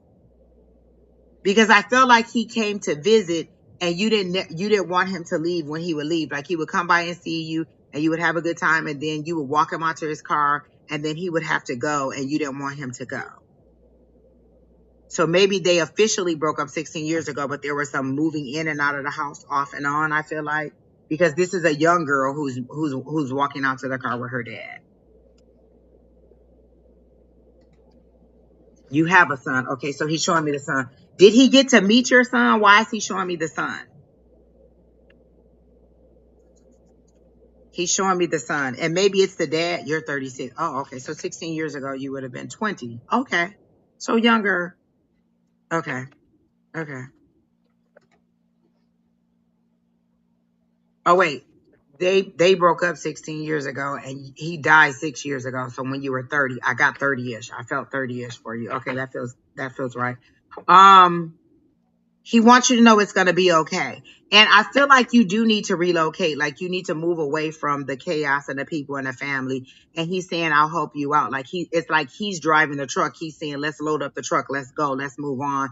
Let's relocate. If that's what you're thinking, he's saying, yes, he supports that. And he's with you all the way on that. And, I feel like there's a cheesy movie. He did meet your son. Okay. So I don't know why he's showing me your son. So your son has to be over 7 or 8. Okay, got it. He's showing me a little cheesy movie that you guys would have enjoyed watching together, and there's a song that you guys would have sung. Like he would have sung it to you, or you would know what it is. And it's something about being with you all the way, or so. It's a little cheesy, like 80s or 90s song that he's showing me. It has to be more like a 90s or 2000 song, though.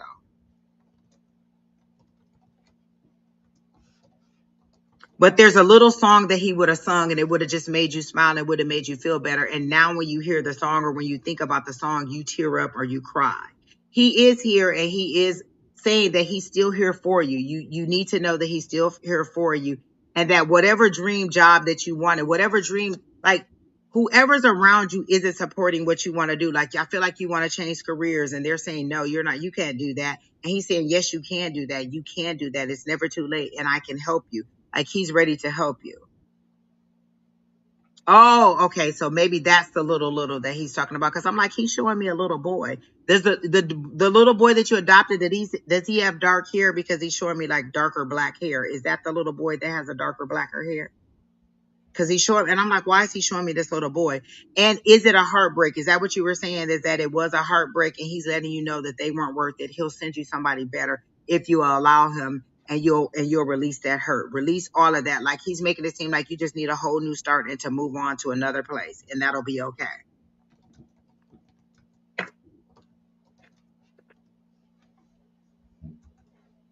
And who's Harry? Who's Harry? He's saying the name Harry to me. What does that mean? Or who is Harry? I don't feel like he's a hairy person, but he's showing me hair. Like he's showing me hair on the arm, and then he's showing me the name Harry. So who is Harry?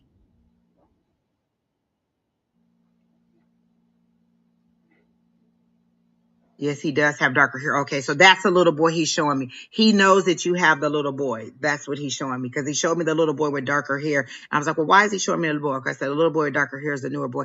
And then who's Harry? Because he's showing me the name Harry and somebody with a hairy arm. So again, just Harry again. Or was his name Harry? Don, you can jump in anytime if you're getting anything too. Oh, you're not sure who Harry is. He's showing me Harry, the name Harry, and a hairy arm. And he wants to send you a hug, like a big bear hug. Like there's different hugs that he would give you depending upon what your mood was or your situation. Like sometimes it's a big bear hug, to make you feel better when you were sad. Sometimes it was just a little kind of side hug when he was joking with you, and he didn't want it to be too heavy. Like he didn't want the energy to be heavy. So he had different hugs that he would do for you, or as you matured, the hugs changed over time. But he really wants to send you a big old hug and let you know that he's still there. And are you dreaming about him? Because he's showing me dreams, and he's saying, I've been talking to you, but in your grief, you haven't received the message. Like he's coming to you in dreams, and you haven't received the message in your grief. Like whatever it is that you're feeling overshadows what he's trying to show you or where he's trying to take you. Maybe Harry's the new person that's going to come into your life, but that's the name that he gave me. Okay, now you can go ahead.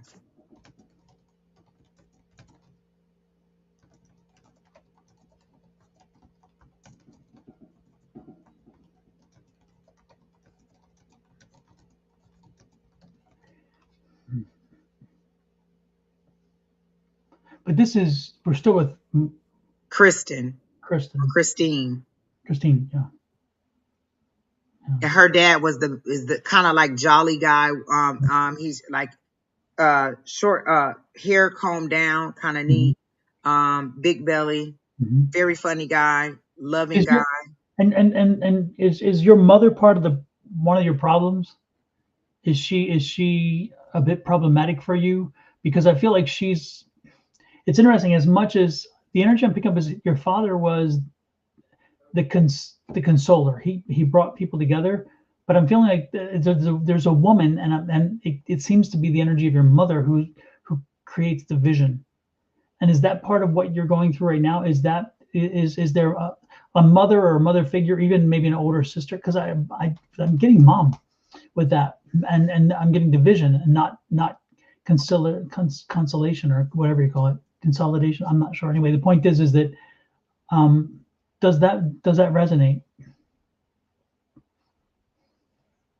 And does one of your boys have some special needs? Like, I don't feel like it's severe, but it may be some mild um like behavioral things that you're struggling with.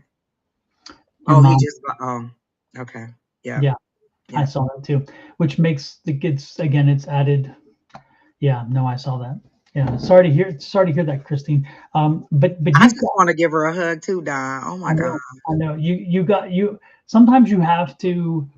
I know this is, again, it's not my life. I don't make decisions, but what I'm picking up is you got to make decisions that certain things are, you can't have them in your life at certain points in your life. Not saying that they're out of your life always, but there are times where you've got to take care of yourself, and this is one of those times.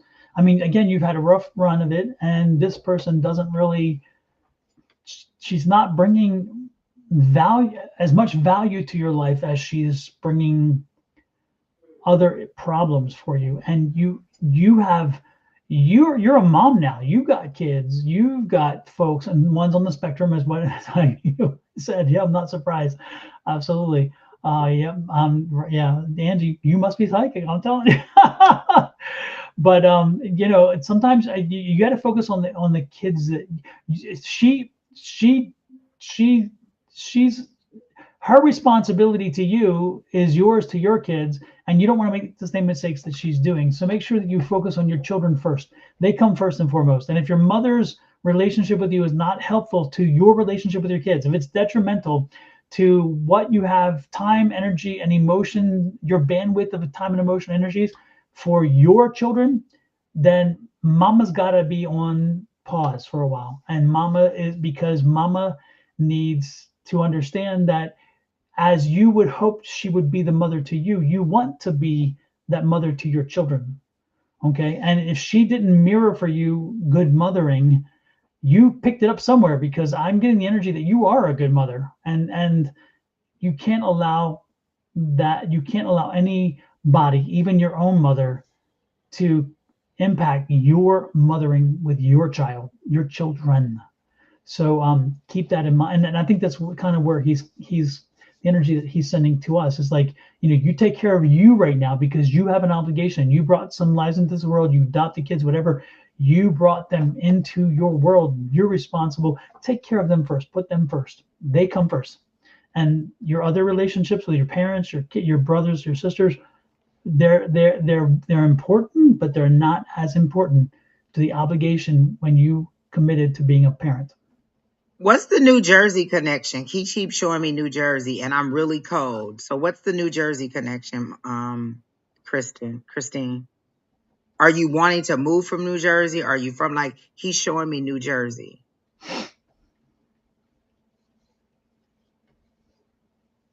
Because I can hear the way you say Jersey, Don. Joycey. Yeah, I can hear that, and I'm like, what's the New Jersey connection? Yeah. Which exit? Which exit? That's the question. If you're from Jersey, which exit? And if you're not from Jersey, you'll not even understand that. You're like, what the hell is he talking about? Believe me, I'm telling you, if you're from Jersey, you'll know what that means. I feel like life would be better for you, like in that direction. Like there's something about the pull to Jersey, and it seems like a better life or a better way to go. Like I get a brightness from that area. You have a friend in New Jersey you never met. I don't.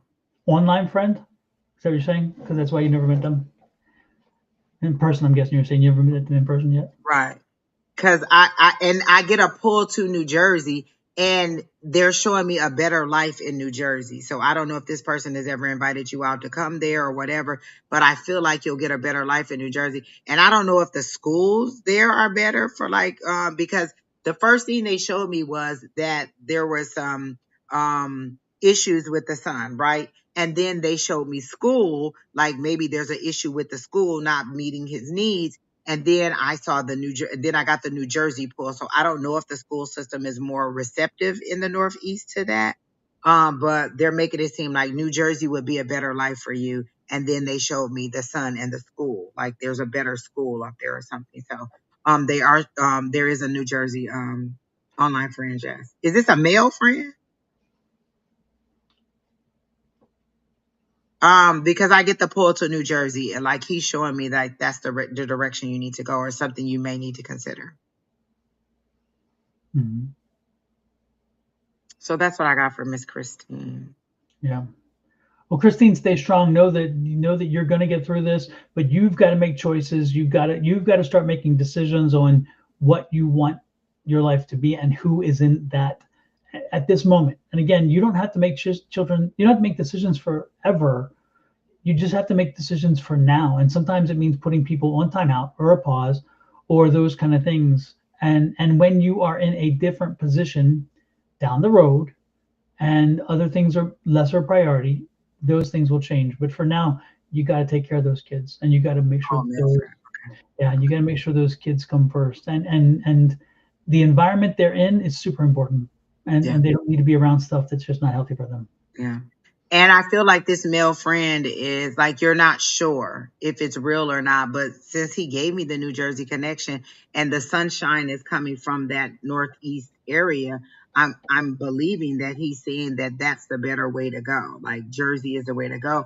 And he's ready to drive the van, like the moving van. So I feel like separation from all that you're in now is what you need. Like you need to move on.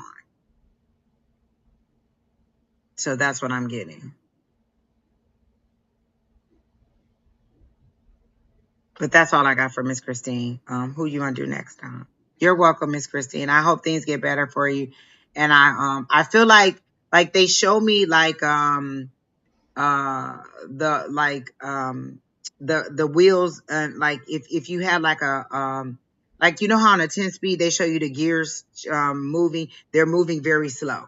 They're moving very slow, and once they get started they'll get going, but you got to get the wheels moving. And I think separation is the big thing. Like you need to separate from all those people who are pulling you back or holding you down, because your energy initially when I got in it, you were wading through people and they were all making it harder for you to get through. Like it was a mob of people that were holding you back or pushing you back, and you were trying to find your way through. And once you get through, you just need to get out, get away from it all. So that's what I got for you. K Weezy, what is it that you want to know, sir? Last week I really did try to get into your energy, but I just don't have anything new. So is there something specific that you want to know? You just say, may I get a reading? What is it that you want to know? Like, I feel like we've read you from the top of your head to the bottom of your feet, and I just don't know what else I can tell you.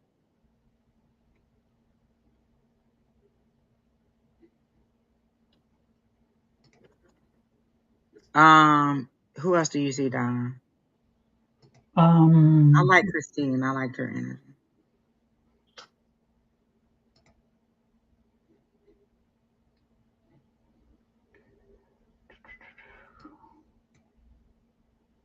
Are you getting anything from Monique? Hey, Rain. I didn't even see you in the comments. Sister energy with Monique. There's something with the Monique. Do you have a sister, and are you having sister drama or sister something? Because I'm picking up sister energy with you, and I feel like there's been a rivalry or kind of a constant kind of competition maybe with you and a sister. That's the energy. That's the biggest energy I'm picking up right now. Is there's this, you don't seem like you don't feel you measure up, and you don't feel like, and you feel like everybody else is always kind of looking down on you, or not looking. You're not finding your value. This is you, Monique. This is the reading that we're doing for you. Yeah, does that resonate with you, Monique? And Jimmy Johnson, stick around, because if you're still here, let me know you are still here. Don, I'm glad you said that. That's who it was. He asked about work. Yes. Yeah, okay. I'm drawing him as well. So Jimmy Johnson, if you're still here, confirm you are, because you're next. But Monique, can you confirm if you have a sister and have sister energy problems? She said her and her sister are not talking. Yes. Okay. Yeah. No, I got that. Man.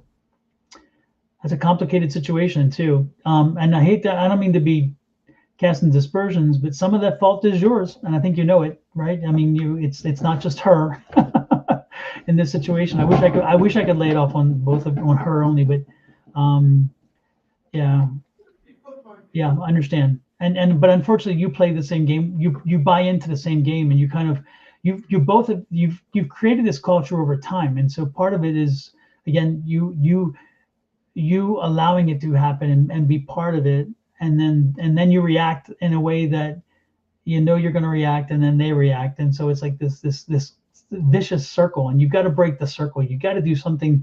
You got to break out. You have to break out and do something different. You've got to change the dynamic, you know. And she said, "Yes, I know. You know, sure, exactly." That's weird because I kind of heard her guides or her higher power saying, Monique, Monique, Monique. Like they've told you this over and over again. It's kind of like, here we go again. We're back at this again. We're back at explaining to you that this is not like this is the same cycle over and over and over again. That's how I heard it was like Monique, Monique, Monique.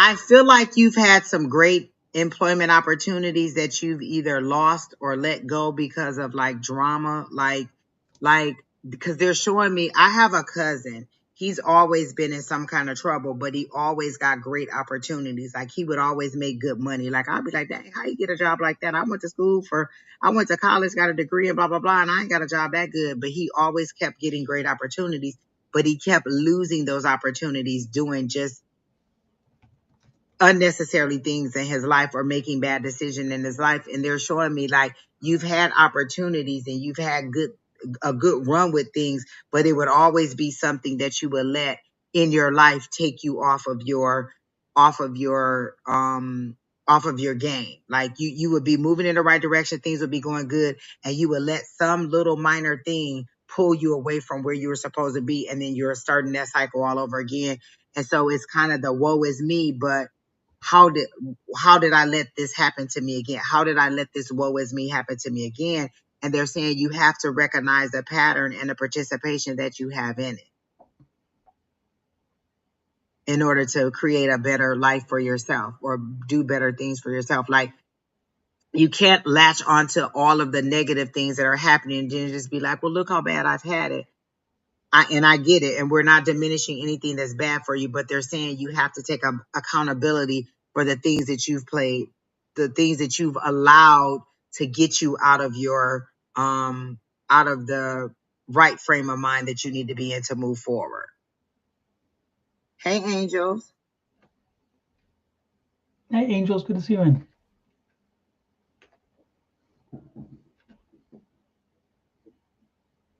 Okay, and that's the thing that they're showing me. Like you latch on to that thing, and what are you doing to deal with it? Like, have you went to a grief counselor? Have you seeked out therapy? Because I know that if you witness this, there are like usually when you witness things like this, you can get into some kind of counseling that they're offering for people who witness these tragedies. Or like, what are you doing to get out of it aside from saying, telling everybody that you witnessed it and wanting people to have sympathy for you? Like, what are you doing to actively, and that is a tragic thing, a terrible thing that you witnessed, but what are you doing to actively help yourself get out of that, to help to see things differently? Like you really do need to go and talk to a grief counselor or someone to help you to understand how to work through the emotions, not get over them, work through them. Because it's okay that you're feeling them, but you can't stay there. This happened in November. And again, that was only like about 4 months ago. But you also need to seek some outside therapy or counseling to help you to move past it, to understand it, because it may be something that you've never experienced before and you can't do it on your own. And a reading isn't going to help that. Like you actively need to go to some kind of support group or therapy to help you work through it.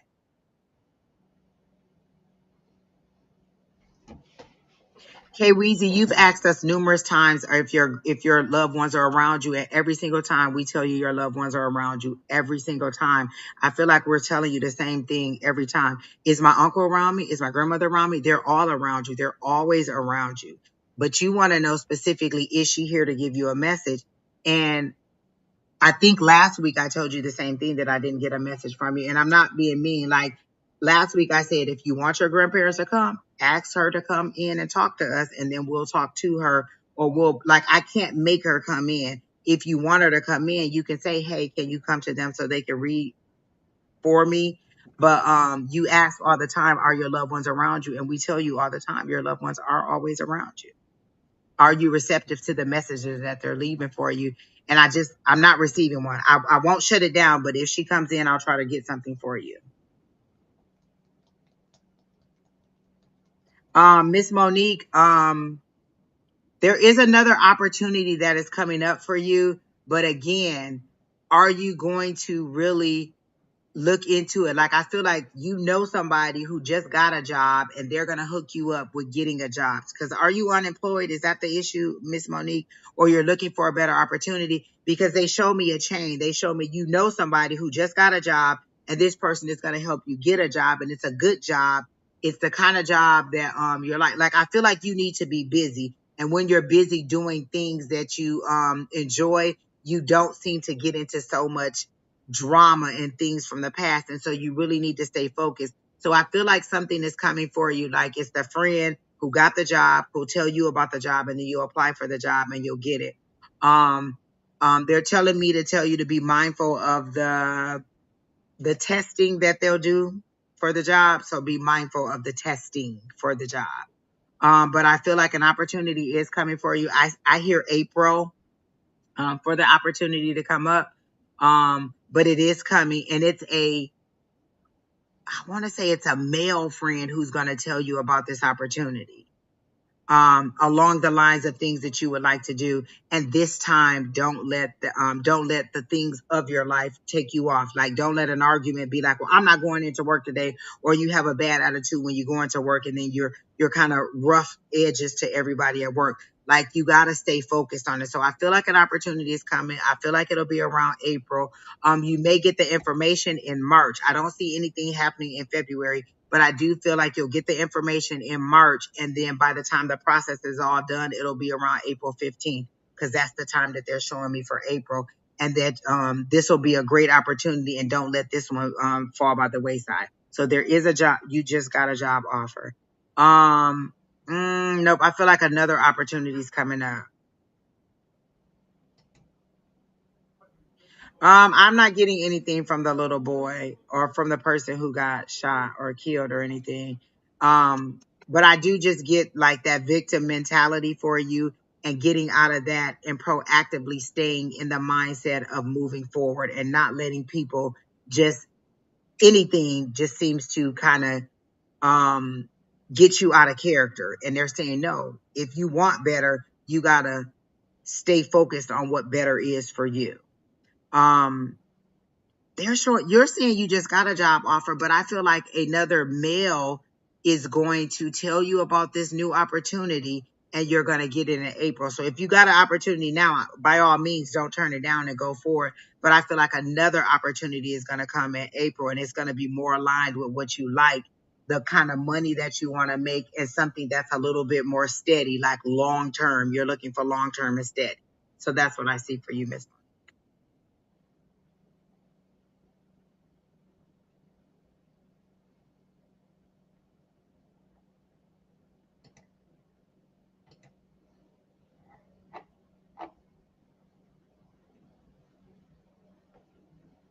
And that's what I got for you, Miss Monique. Better things are coming. Just kind of focus on you, work at home, and the things that make you happy, and kind of stay out of the family drama. If your sisters aren't, talking to you, or they're not, whatever, get yourself together, get yourself in line. And look, the best revenge is your paper. Beyonce always said it. The best way to show people that you're different is to be different. Don't just keep telling people that you're going to be different. When the new year come, I'm gonna do this and I'm gonna do that. You ain't gotta tell nobody anything. Just do it.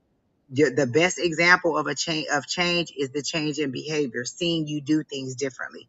And once people see you do things differently, they'll know. You won't have to tell them that you're different. They'll see that you're different. And then you decide what behavior or what things you're going to tolerate and not tolerate. It's all about you. People don't make you mad. You allow people to upset you, right? And so you have to learn to deal with your triggers. Again, grief counseling is the number one thing that I think that you need, or some kind of therapy. And then number two, learning what your triggers are so that you don't allow people to push your buttons, because I feel like they purposely can do that, or they know exactly how to get you all riled up and you play right into it. And then once you go from 0 to 10 really quickly. It doesn't take much to get you out of your,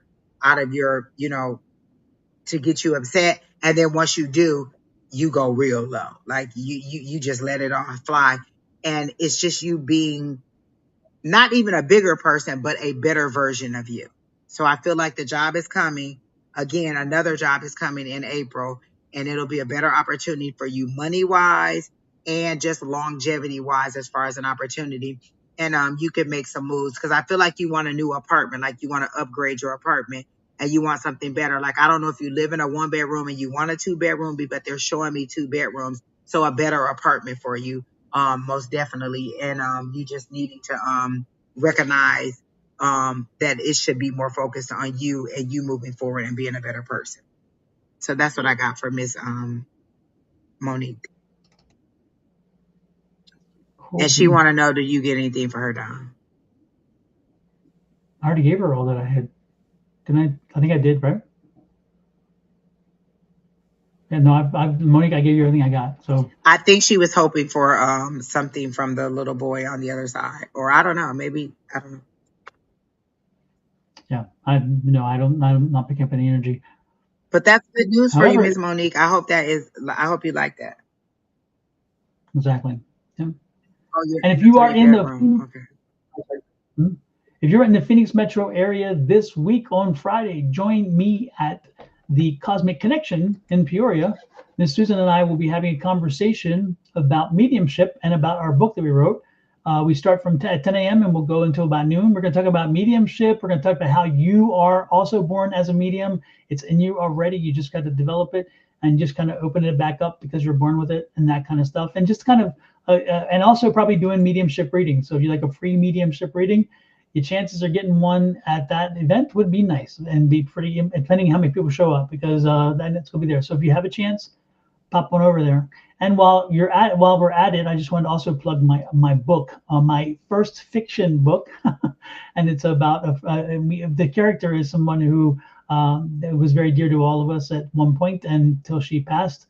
And Angie and I are in the book, and we are the folks who go out and solve the mystery of the book. So this is just a little tempting peek at the book.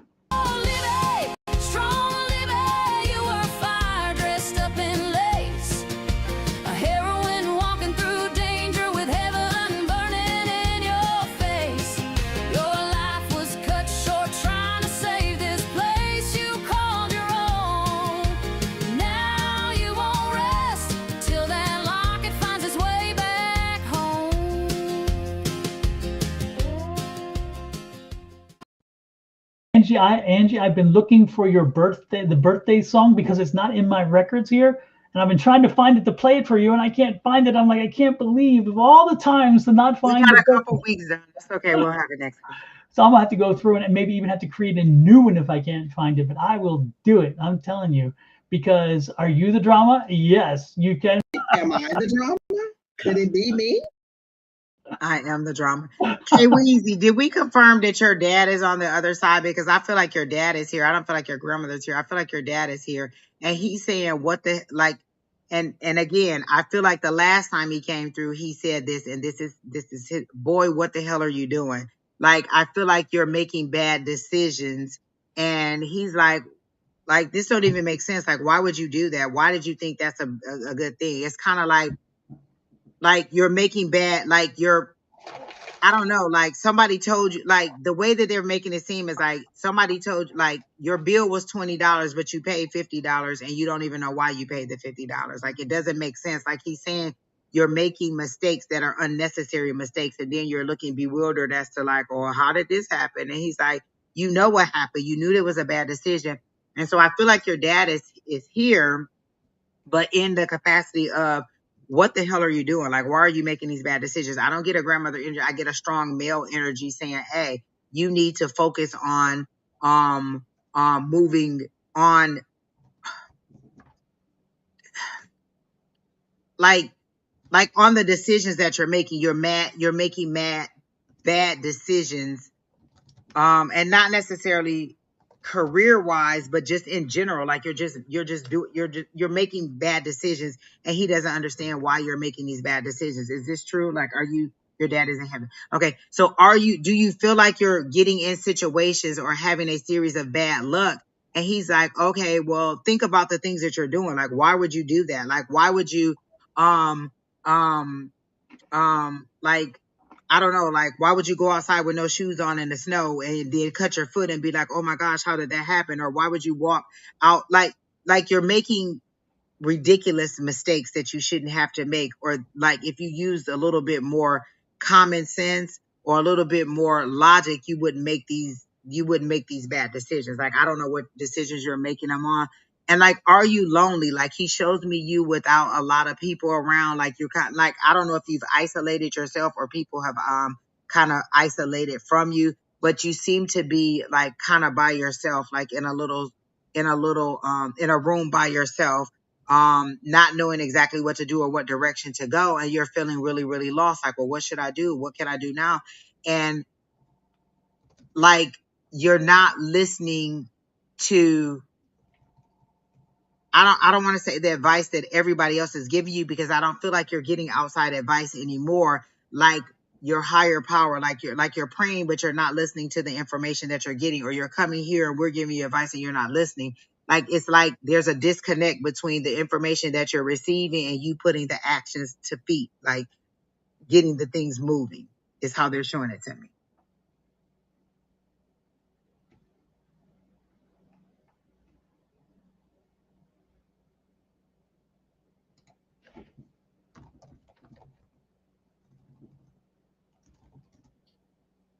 And who's Walter? Like, I've heard the name Walter. I don't know if it's in relation to you or to Monique, but I heard the name Walter earlier when I was thinking about Monique.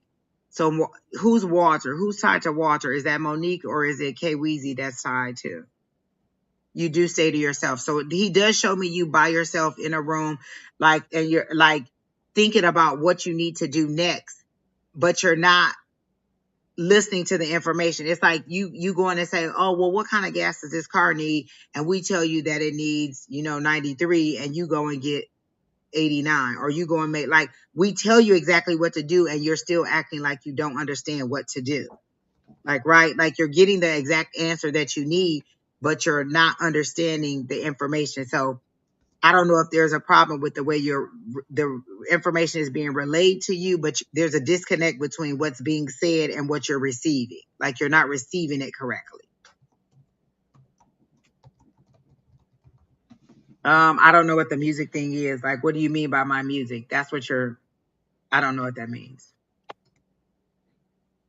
Like, are you making bad choices about the music? Is that what you're saying? Like, you're not stepping out and doing what you're supposed to do with the music? I know we've told you about music and we saw you doing music in the past, but I don't understand what you're saying about my music. Like, what is it? What is the connection to that?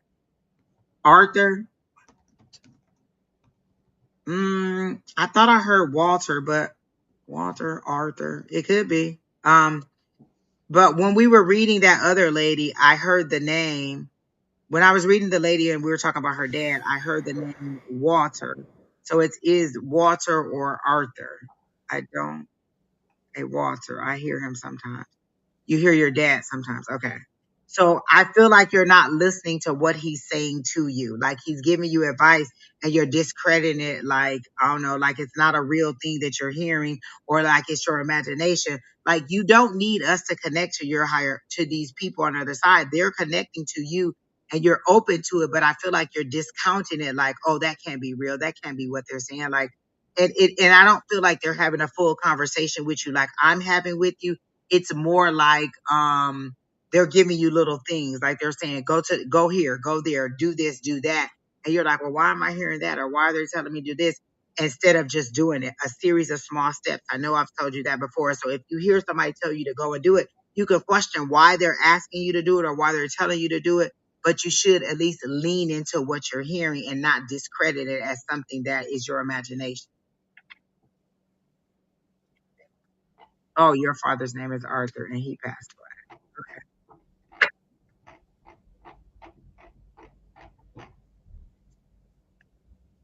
Again, Monique, you need to go to grief counseling. You've mentioned several people that have passed. You've mentioned the little boy that you saw getting shot, and now you're mentioning your dad. You definitely need to go to grief counseling to help move past it.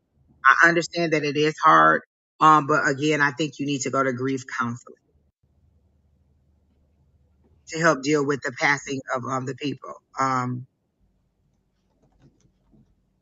But Kay Weezy, you're just not listening to the information that's being received. It's not that you don't have the direction and know what to do. You're just not doing it. Like you're receiving it and you're not doing it. Like if somebody says, "Oh, you should be a teacher," and you're like, "Oh, a teacher," and then you go off and become an electrician. Like you heard clearly what they said, but you're doing exactly what you want to do instead of what they're telling you to do. So that's what I'm getting for you, and that's what I got for Kay Weezy.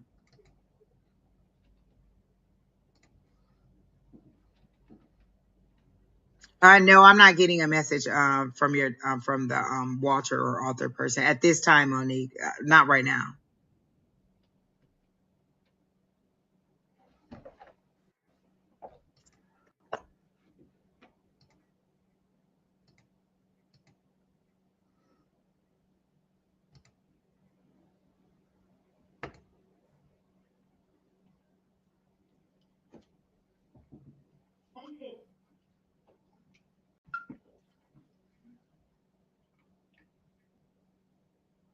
Oh, that's so cute, Dad. I was waiting for you to see it. Yes, I That's the card love I thought would fit you very it. well. See the resemblance, people. I like it. You okay with it? You like it? I do like it, and the hair color. Hold on, I Yeah, like you it, got your hair Dad. color, everything. I love it. Oh my God. I was holding it off, waiting to sneak it in there. When you were looking down, I thought this was a good time, and I was waiting. I looked up like, wait, is that me? Wait a minute. Yeah, I love it, Don. and I thought of all the cards in the deck, you should be the high priestess. You got to I be. You got to listen, be. oh, I love it. And I like all of it. Oh my gosh, I like it. Yes. Oh my gosh, I love it. Listen, oh my God, I love that. I'll send you a copy of the image. I do. Oh my goodness. Like I looked up and I said, wait,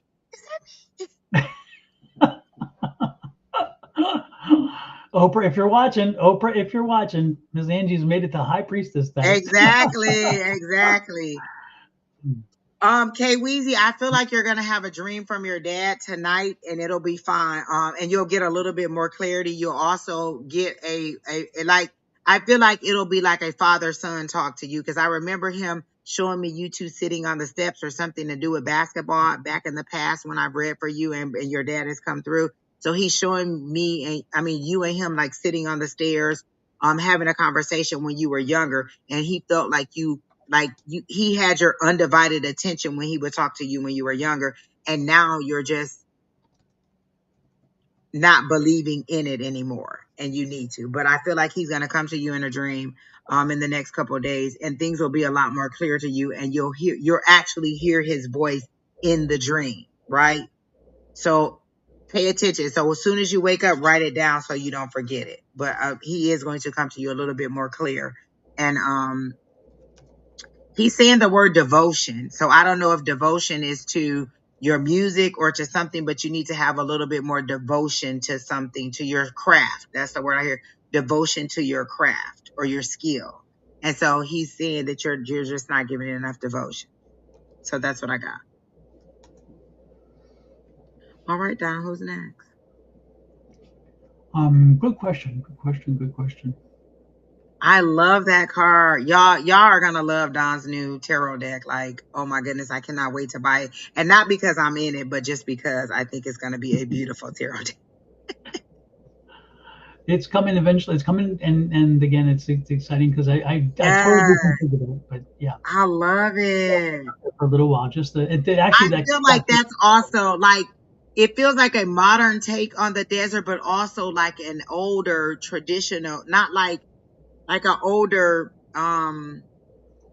historic view of it too. Like I don't know, Mhm. it feels like it pulls it all together. Like it gives you that modern, but it also gives you that historic.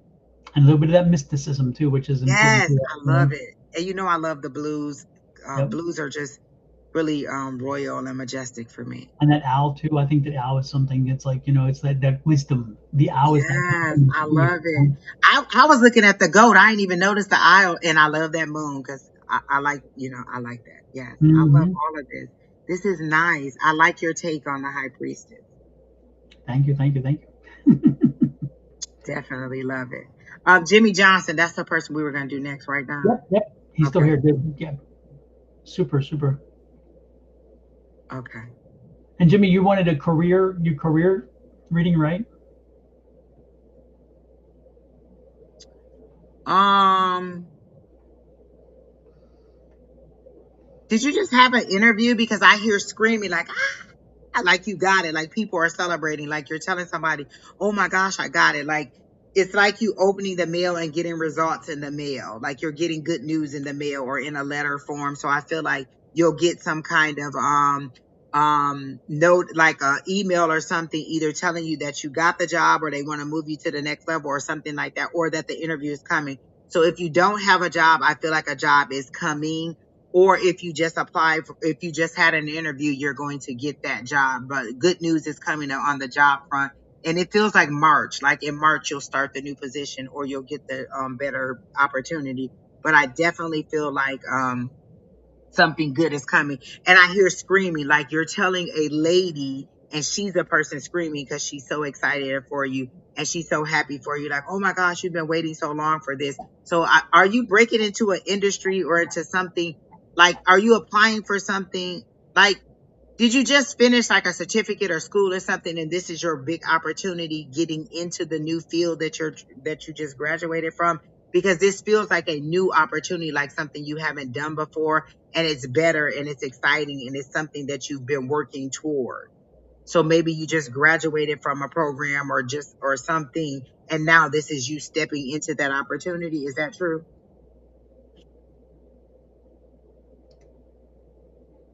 You haven't had an interview yet. Okay, then there's an interview that is coming because there's an excitement. So it feels like it's coming in email form. So either the email is to say, hey, the opportunity is coming, like the interview is coming, or they're gonna tell you through email that they've, that they're going that you've been accepted for the opportunity. So there's an opportunity coming, and it feels like something you've never done before. And why do I hear the words engineer? Is that true? Like, are you going into engineering or some kind of engineer or something?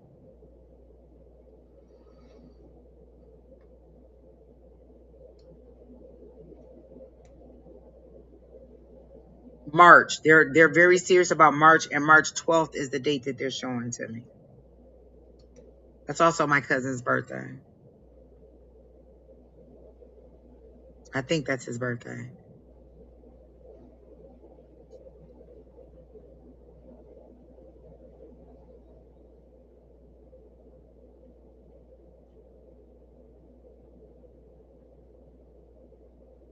By trade, you're a nurse. Um, what does that mean by trade, you're a nurse? Does that mean you're not doing your nursing? And they show me engineer. So I don't know specifically the word engineer. Oh, oh, not bedside. Oh, okay. I don't know what that means. Okay. So is it more tech oriented, and that's why the engineering part is because of the more maybe a more tech oriented position you're doing? You've been looking for a different position. It feels like something you've never done before. So it is a new opportunity to do something. And whoever this person is, it's a female that you're both, you receive the letter and then you tell her to look at it. And then she starts screaming because she's so excited, and she gives you a hug. So whoever this is very excited about it too. Yes, check, or okay.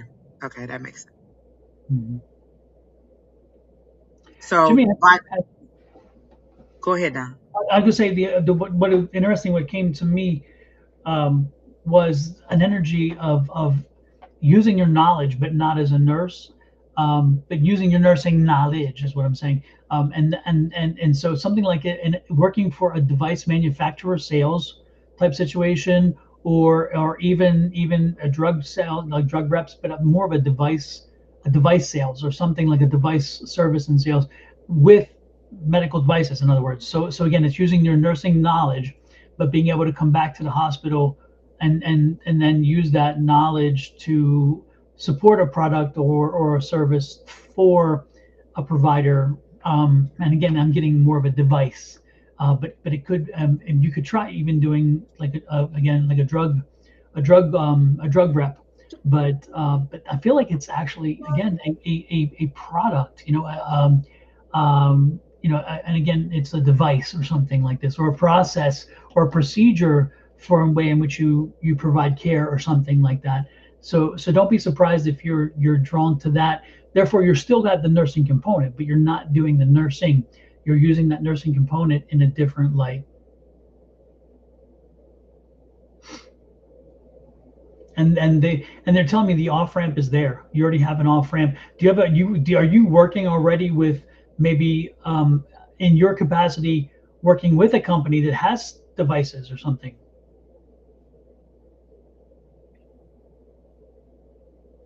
Night, Miss Bonnie. Thanks for popping in. We appreciate it. Because I feel like you already have an off ramp. You start paying attention to what's going on around you, and paying attention to maybe again the technical organizations that work with you. Don't be surprised if one of them recruits you and brings you out of there and you start working for them. And again, it makes sense because again, I keep hearing networking. So again, communicating, talking to people, saying, hey, you know what, I'm curious about what you do. And again, just start having those conversations, and do not be surprised when it happens, because again, you already have the connections. You just have to put it to work. Okay. Yeah, I feel like he just feels like he's stagnant in what he's Yeah. doing now, and it's just kind of like I feel Mhm. like he just has a big stamper going, doom, Mhm. doom. Like he's just bored with his job, and this will be something new and exciting Yep. that he's never done before, and he will love it. So Mhm. expand the just the things that you're looking for. And he said that the suggestions that you gave seemed like something he would be inclined to do. Yeah, and it's interesting too because he said he works with insurance, but who better to understand? Who better to work in a sales position to sell to products and services to medical people than somebody who understands what the insurance companies will write, what they'll underwrite and what they won't underwrite, what services they'll cover, what they won't cover, and how you can help the providers to understand how to get it covered, because you live in the insurance world. And believe, I mean, you can say all you want about our medical and healthcare system, but having understanding who the insurance providers will cover and what they'll cover is super important for the providers to even do it, because again, the providers have to be, most of what the providers have to provide needs to be covered. Otherwise the people aren't going to do it because they can't afford that expense. So you would, again, you're perfect in that sense. You'd fit well in that space. So Um, Jimmy, I don't feel like you're married. Are you having some kind of office romance?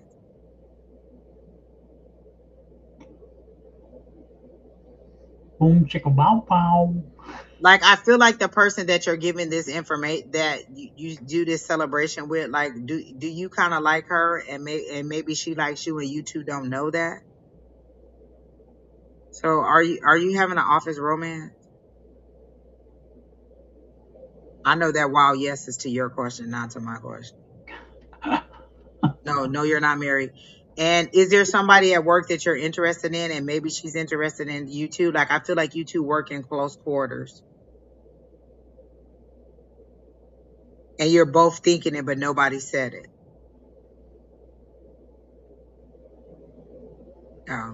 At the moment. So maybe you've had it before. I feel like there is a young lady there with darker, like brownish color hair. Um, um, I don't feel like she dyes her hair. I feel like it's a brownish, like a darker, a really, really dark color, but maybe like there's brown highlights that come through it. But it's darker hair, but I don't feel like it's all black hair. And then she has it pulled back into a ponytail, like a messy kind of little ponytail. You guys work together. I feel like or like you talk a lot to each other about whatever your job is. And this opportunity will pull you out of this department. And then, but I feel like an office romance with a lady with darker hair, shorter than you, not a thin build, but not a, I don't know, just like an average size woman. Like, she's not tiny, but she's not like a medium build, like maybe a medium build. Like and she's not petite, but she's shorter than you. And you know who she is very well. Because you guys talk all the time and you laugh. You've probably had lunch together a couple times. So you know who she is, but I don't think either of you have considered that the other may actually think of them in that way.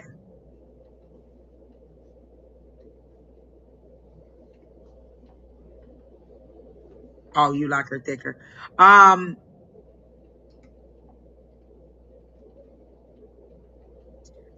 she's not thin, but she's not a thick girl either. I feel like she's a medium sized person, and I feel like you two,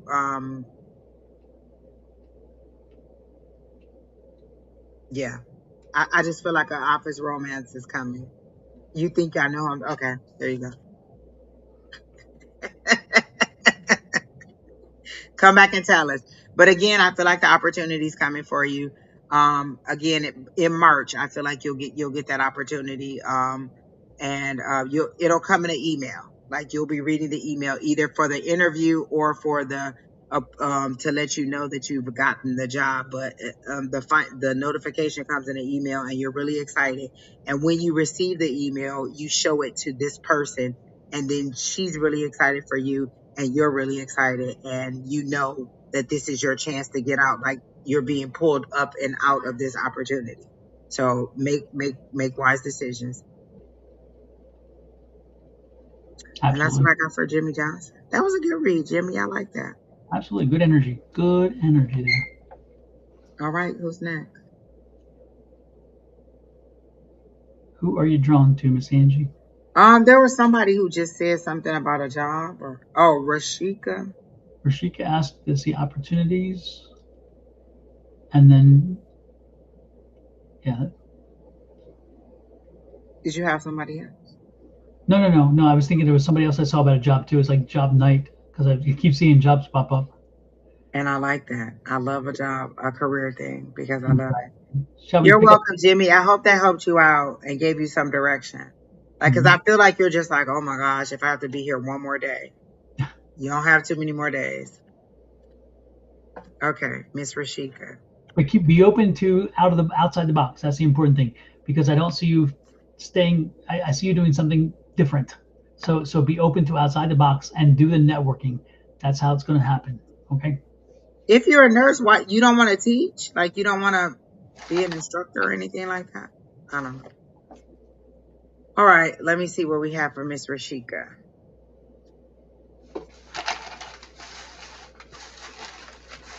Immediately, Rashika, they showed me a sunflower. So are sunflowers important to you? I don't feel like this has anything to do with career, but they really want me to see sunflowers. So what is sunflowers a symbol of something good for you? I know what sunflowers mean to me. But is sunflowers a symbol of something good for you? Like, they're showing me sunflowers, and they're really, really standing out with the sunflowers, right? And then as far as opportunities that are coming up for you, You're in the wrong field. Like I feel like you and I don't even know you necessarily took this for money, but I feel like you're in the wrong career field.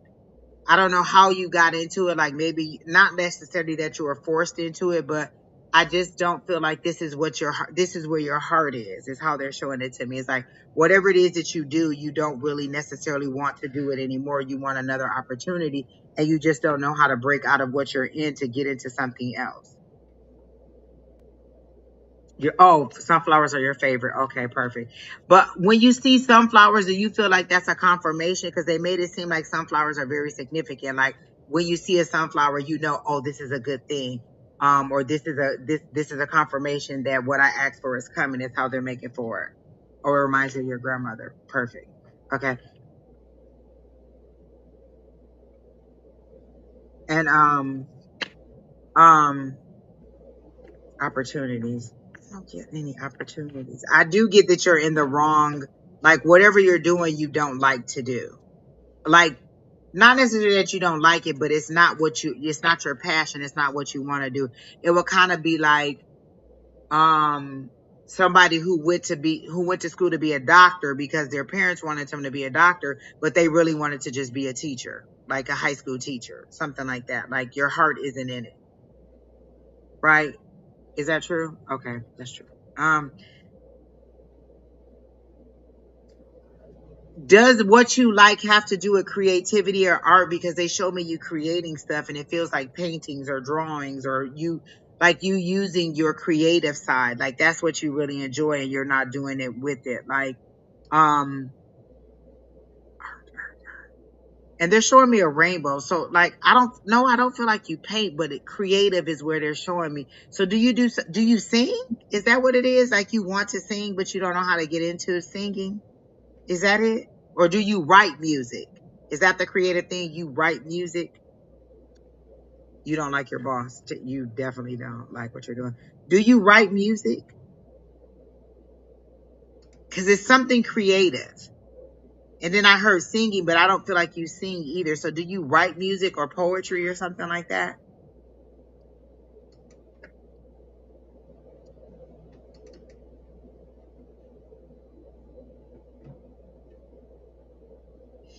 And do you live in a small town? Because they're saying get out of that small town.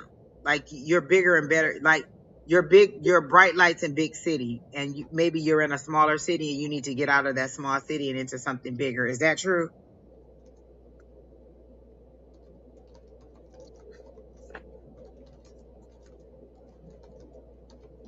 No, you don't. Okay, I'm assuming that's no, you don't write music and you don't sing. Are you in a small city? And because they're saying get out of that small town, so I feel like you need to move to a bigger, more metropolitan area. No to both. Oh, then I don't know. Then Don, I'm gonna let you do a reading because I don't think I'm connected with her. Then. Well, it's interesting.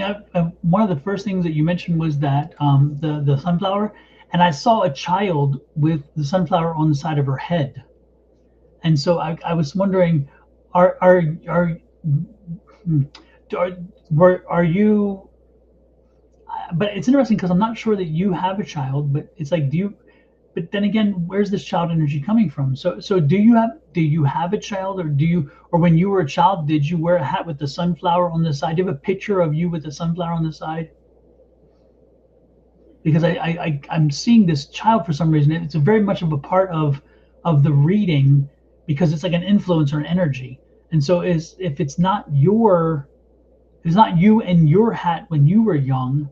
Um, the question is, do you have a child and a child, female child? Um, Gosh, I just feel this is her energy. I just feel I like you're. also feel like she's also very riled up because I keep hearing relax, relax. Mhm.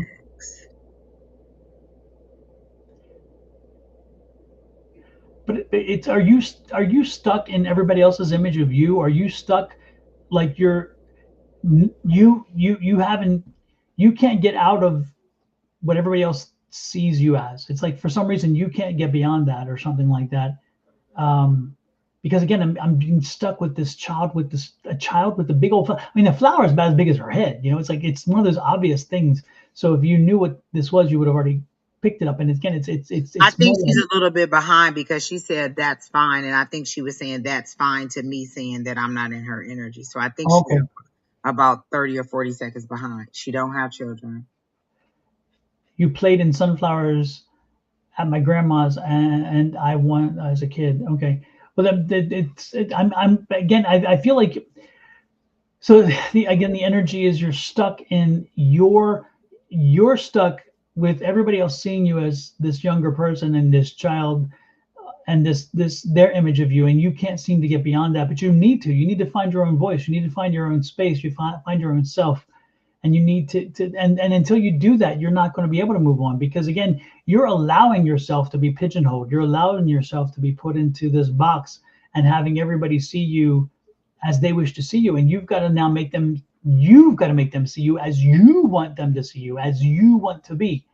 And it's like you're afraid of that for some reason. You're afraid to step up. You're afraid to stand up and say, hey, I'm not that person anymore. I'm not that young child. I'm not this image of that you all think I am. I am this other person.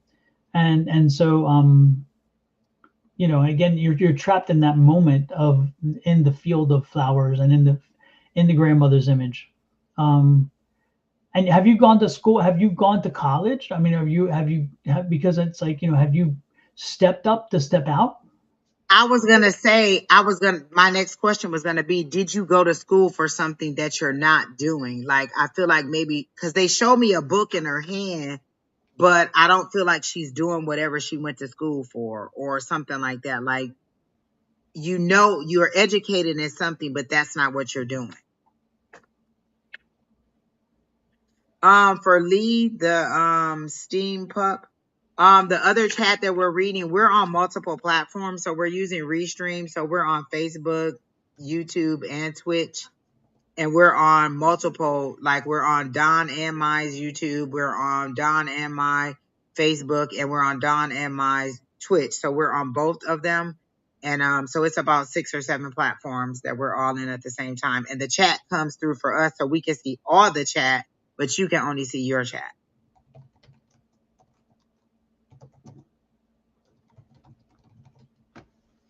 Rashika, what happened?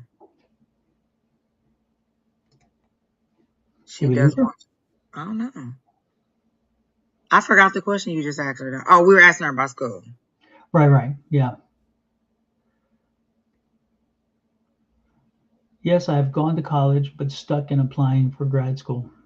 I don't think you need to go to grad school. No, I'm the same way. I was like, don't know. That's the problem, is you're still staying in that same lane. You really do have. You've got to move out of the lane that you are in. You've got to now you got to make your voice heard. You got to be your own person. And right now you're still. I don't know if it's because of the school and the connection to school and the being whatever. I just think that you're not being allowed to be who you are, or should be presenting who you are, and instead you're still everybody else's idea of what they think you were. And you got it's on you. You got to shake this. You got to get out. You got to do it. You got to break from this.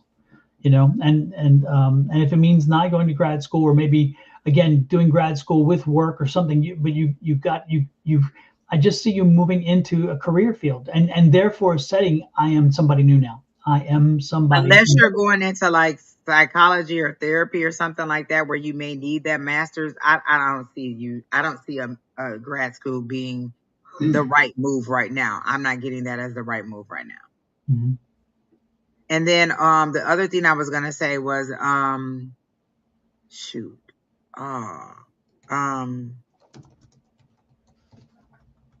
Gosh, it was something about the job. And if tomorrow the perfect interview call for you, what kind of job would that be? What industry would it be? Where what city would it be, and what amount of money would it pay? Like, if you want a job, you gotta tell your higher power what you want, and you may not have been here earlier when I said this, but you gotta give them something to work with.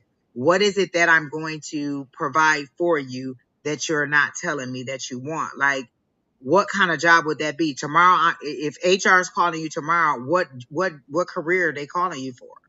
Like, what is it that you want? I feel like you know what you want. You're just afraid that it won't make you enough money, right? Like, I feel like what you want to do may not make you enough money. And that's why they kind of show me as a starving artist. Like, okay, I could do that, but am I going to make enough money to live the life that I want to live? And so you're doing something that makes money, but isn't what you love to do, is how they're showing it to me.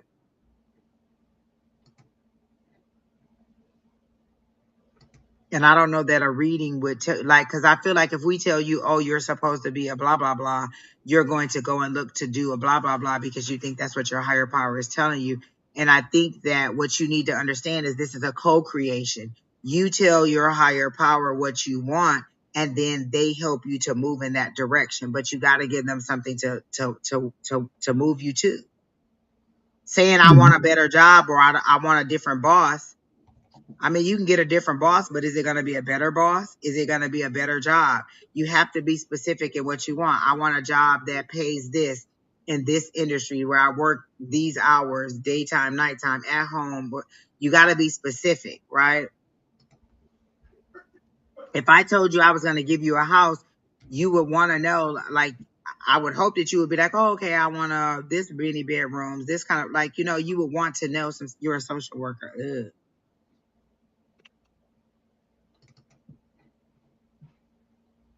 It's a selfless job. Being a social worker, you got to be in it for the love of it. Oh, is that why you want to go to school to get your master's of business?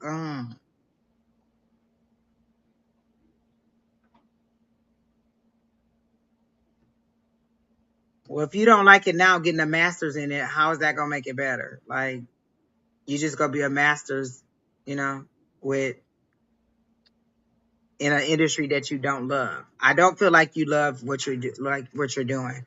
Like, I feel like you want to pivot, but you don't know how to pivot, and just figure out what it is that you want to do. Like, what brings you joy? Like, I know that I love doing this, and I know that I want to do this on a regular basis and it to pay all my bills.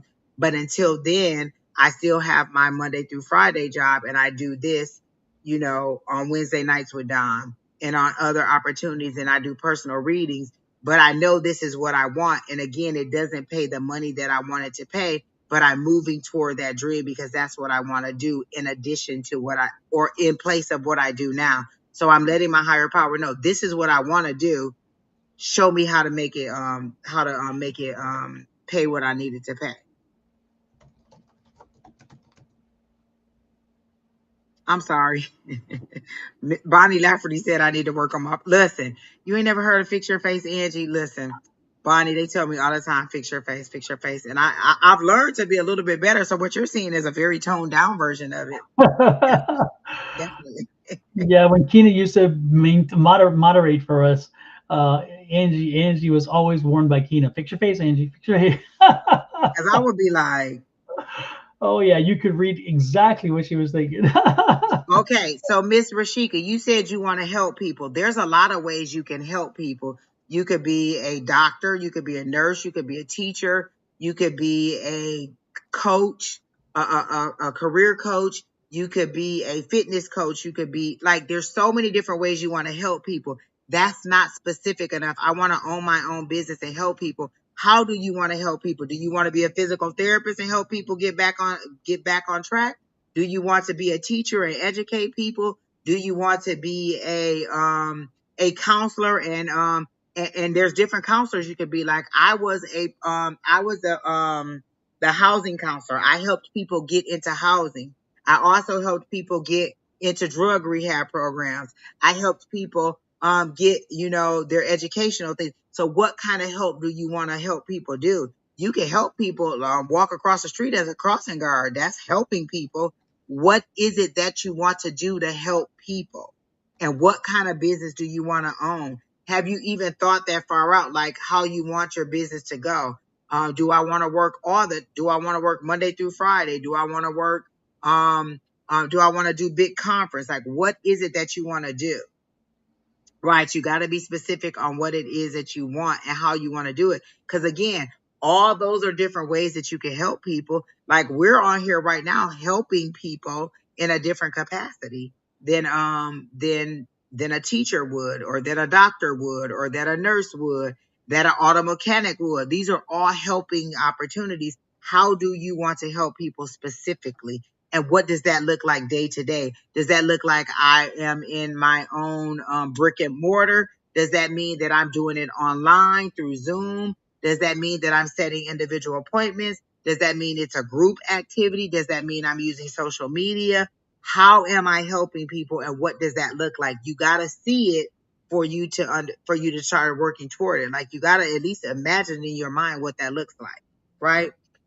So the opportunities are there. You're definitely in the wrong field. That was the first thing that I heard when you got on here is you're in the wrong career field. So that's definitely one of the things that's wrong.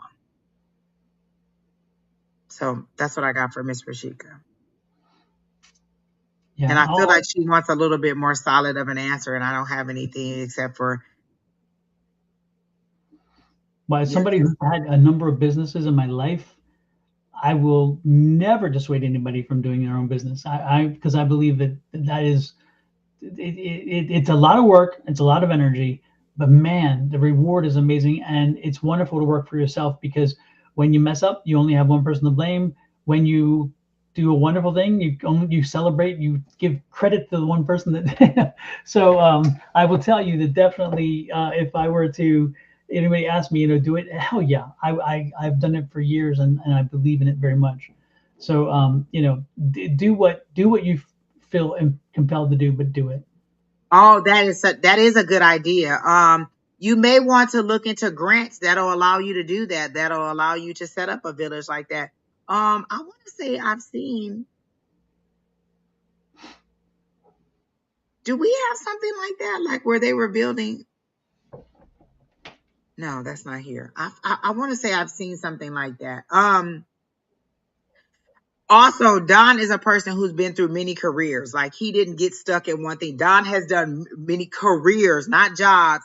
Like he was a lawyer, he was an engineer. He's been on the board of several different organizations to help children. So like he's been a realtor. He's now writing books. He's a medium. He's a psych. Like Don has done all kinds of different things. You know what I'm saying? And so it's never too late to start something different. Don has had multiple careers over the span of his lifetime, and all of them took a lot of education. So he's gone to school for this, worked in that field, then decided, no, I want to do something else. I went to school and got into that and did that. And so Don is a person who knows that it's hard work, but you can change. You don't have to stay in something that you don't like, but you have to decide what it is that you want to do. And I've gone back to school because so it's like I went to school and got what I wanted, and then moved along, and then said, you know what, now I'll go back and get something different. So I've never been afraid to go back, but I always knew when to stop and say, okay, let me go off for this for now, and then go back. And so, and when I was an engineer, it was kind of hard to walk away and go back to school in my head, but I said, I'll plan it out and I'll make it happen. And I did, and I was able to make it afford it and make it happen. And I'm glad that I did. But so the point is that it's never, you don't have to do it all immediately if you're compelled to do it a different way. You don't have to fit in that box that everybody wants you to fit in. You can actually deviate and still be successful. And of course, my real estate investing stuff has made me quite a bit of money. And I didn't the one thing I could tell you, I didn't walk away because I wasn't successful. If anything, I walked away because I was successful, and I got bored because I'm like, okay, this is exactly when to stop. Like, you know what? It just isn't bringing me joy anymore. Let me look at something else. He didn't stop because, oh, you know what? I bottomed out in this. He decided that he wanted something different. Like, oh, okay, you know what? I've had enough of this. Let me move on to something else. So each time he changed careers, it was on his own terms. Yes. So you need to know that you can stop anytime you want and make it something different anytime you want. Absolutely. And so again, live, try to find the truth, your truth, and live your truth, and your truth will guide you to this step, the next step, and whatever else. I really, that's how I see it.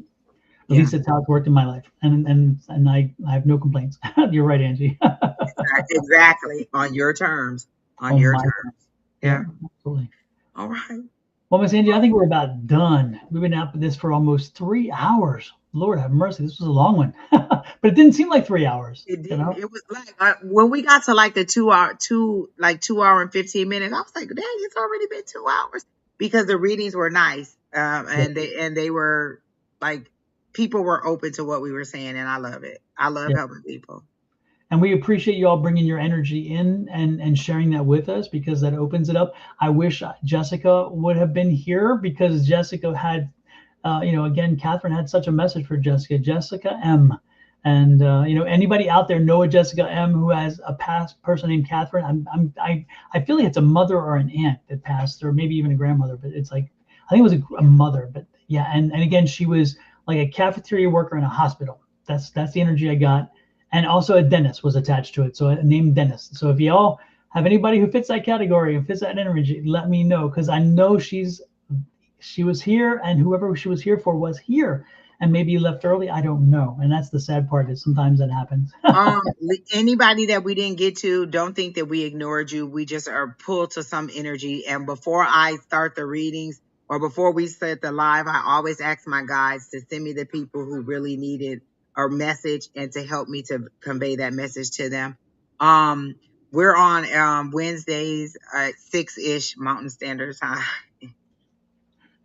But there's a lot of other readers in our group that are on more often than that are on. So every day or almost every day during the week, somebody's on. Like, I don't know if Don and Shauna will be on tomorrow.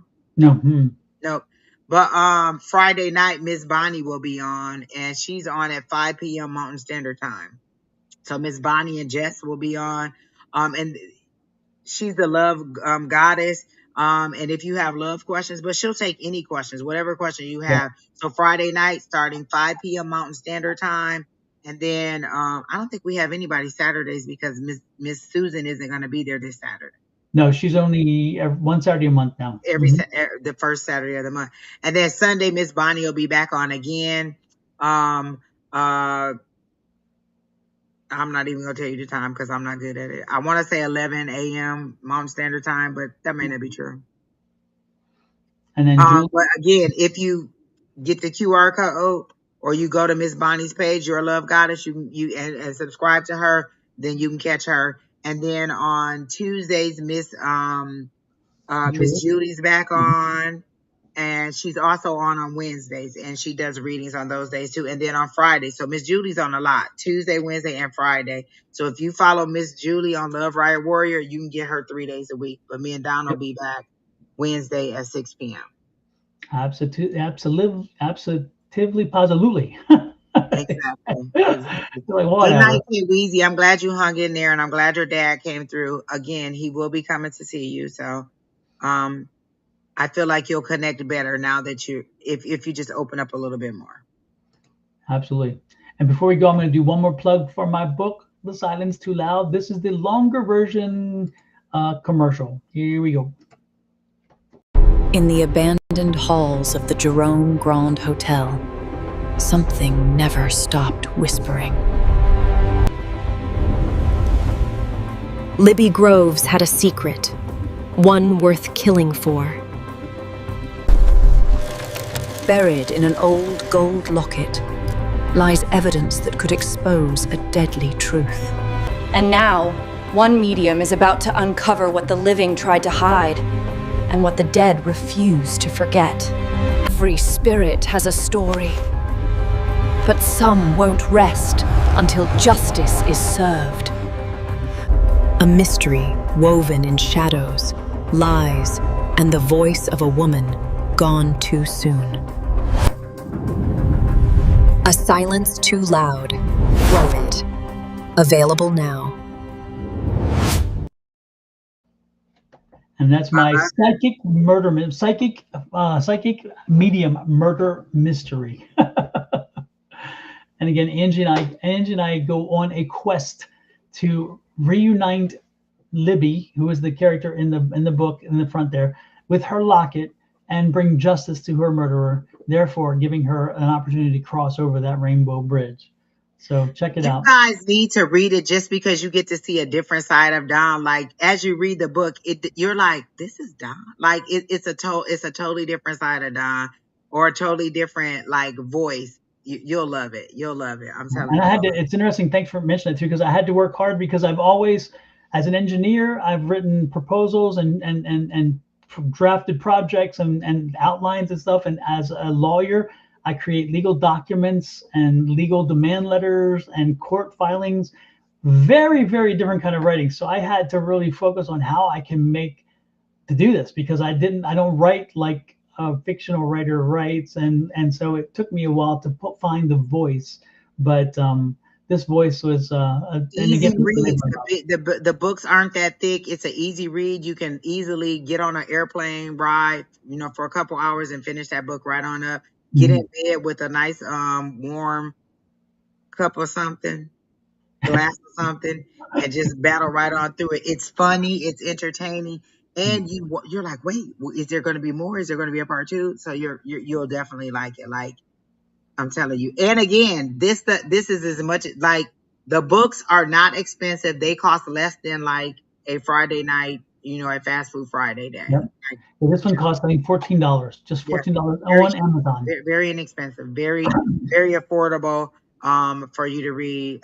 Isn't this one isn't on Audible yet, is it? No, it's not on Audible yet. No, no, it is on. I think it's already an ebook though. Okay, But there you go. I So think I have it already for ebook, but I did that. It's not on Audible, but it will be eventually because I'm working on getting that done. But it's not an easy process, unfortunately. Rashika, see, this is another career that Don has tapped into. He just fell into it, Yeah. like he just and you know how he fell into it? He listened to the voice that he heard and was like, "Oh, I could do that." He Yep. did it, and a whole nother career later in life, a whole nother Yep. career. But I'm not the only one, by the way, who has written a book. Might I add, somebody else did it too while she was working and going through some serious stuff. She found a way to turn it around by owning it and writing about it, and that was her catharsis, was Yes, working yes. through it by writing it. And I'll let Angie explain. And it was the book that I needed to hear, that I needed when I was going through it. Like a lot of times when you see a book, they'll tell you, oh, I had this issue, or oh, I was down and out. I prayed and then boom, everything was better. This is the day to day that you go through when you're going through something. Like this is me angry at God some days. This is me angry about life some days. And it's just the day to day things that you go through as you battle through your situation and find yourself on the other side. It's not just like, oh, okay, well, Angie had a hard life and then, she found spirituality and boom, look at all the success she had. No, it's the day-to-day feelings that I had, because when the book was written, I was actually going through the stuff. A lot of times when people write the book, they're writing it from hindsight. Oh, look how much better my life is. No, this was down in the dirt. Like, Lord, what the hell? Like literally, what the hell? This is me saying I don't like it. I don't want to deal with it. But again, showing you how I battle through it.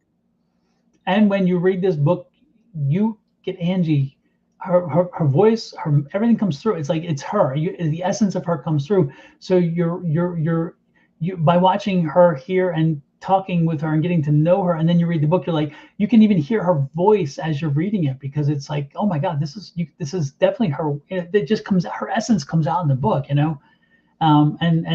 some of the little mannerisms and humor. It's like, I don't know, it's just great. Do you see KK's message? She says she has a great grandmother, Catherine. Catherine, great grandmother Catherine. But was she from? Again, I'm picking up Northeast, like West Virginia, Maryland, Virginia, that area. That was a very big key. But then does she have a Jessica? Because again, she was coming in for a Jessica. She had a message for a Jessica.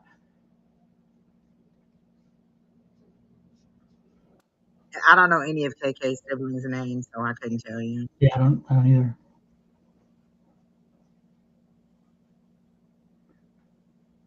Super. KK is What was that? this energy ever. Like, oh, she's just so genteel and just ah, perfect.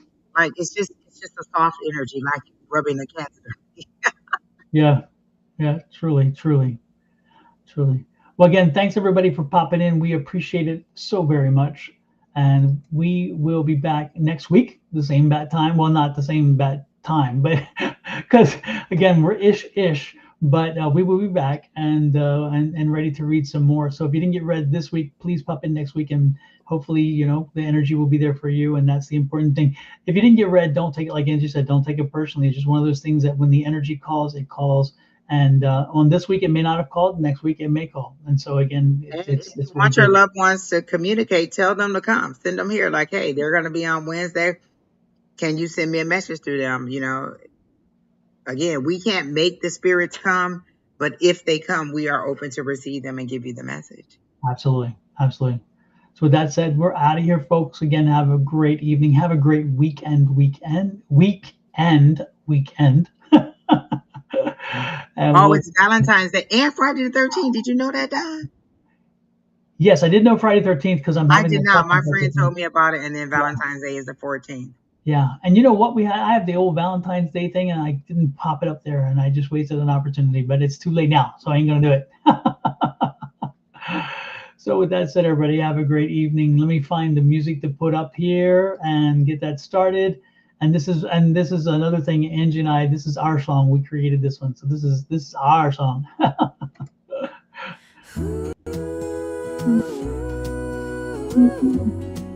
Good night, everybody.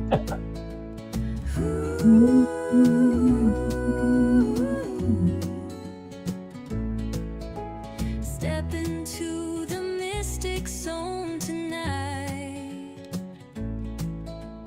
Dawn and Angie shining bright with tarot cards and spirits near. Answers to your questions appear. Sonoran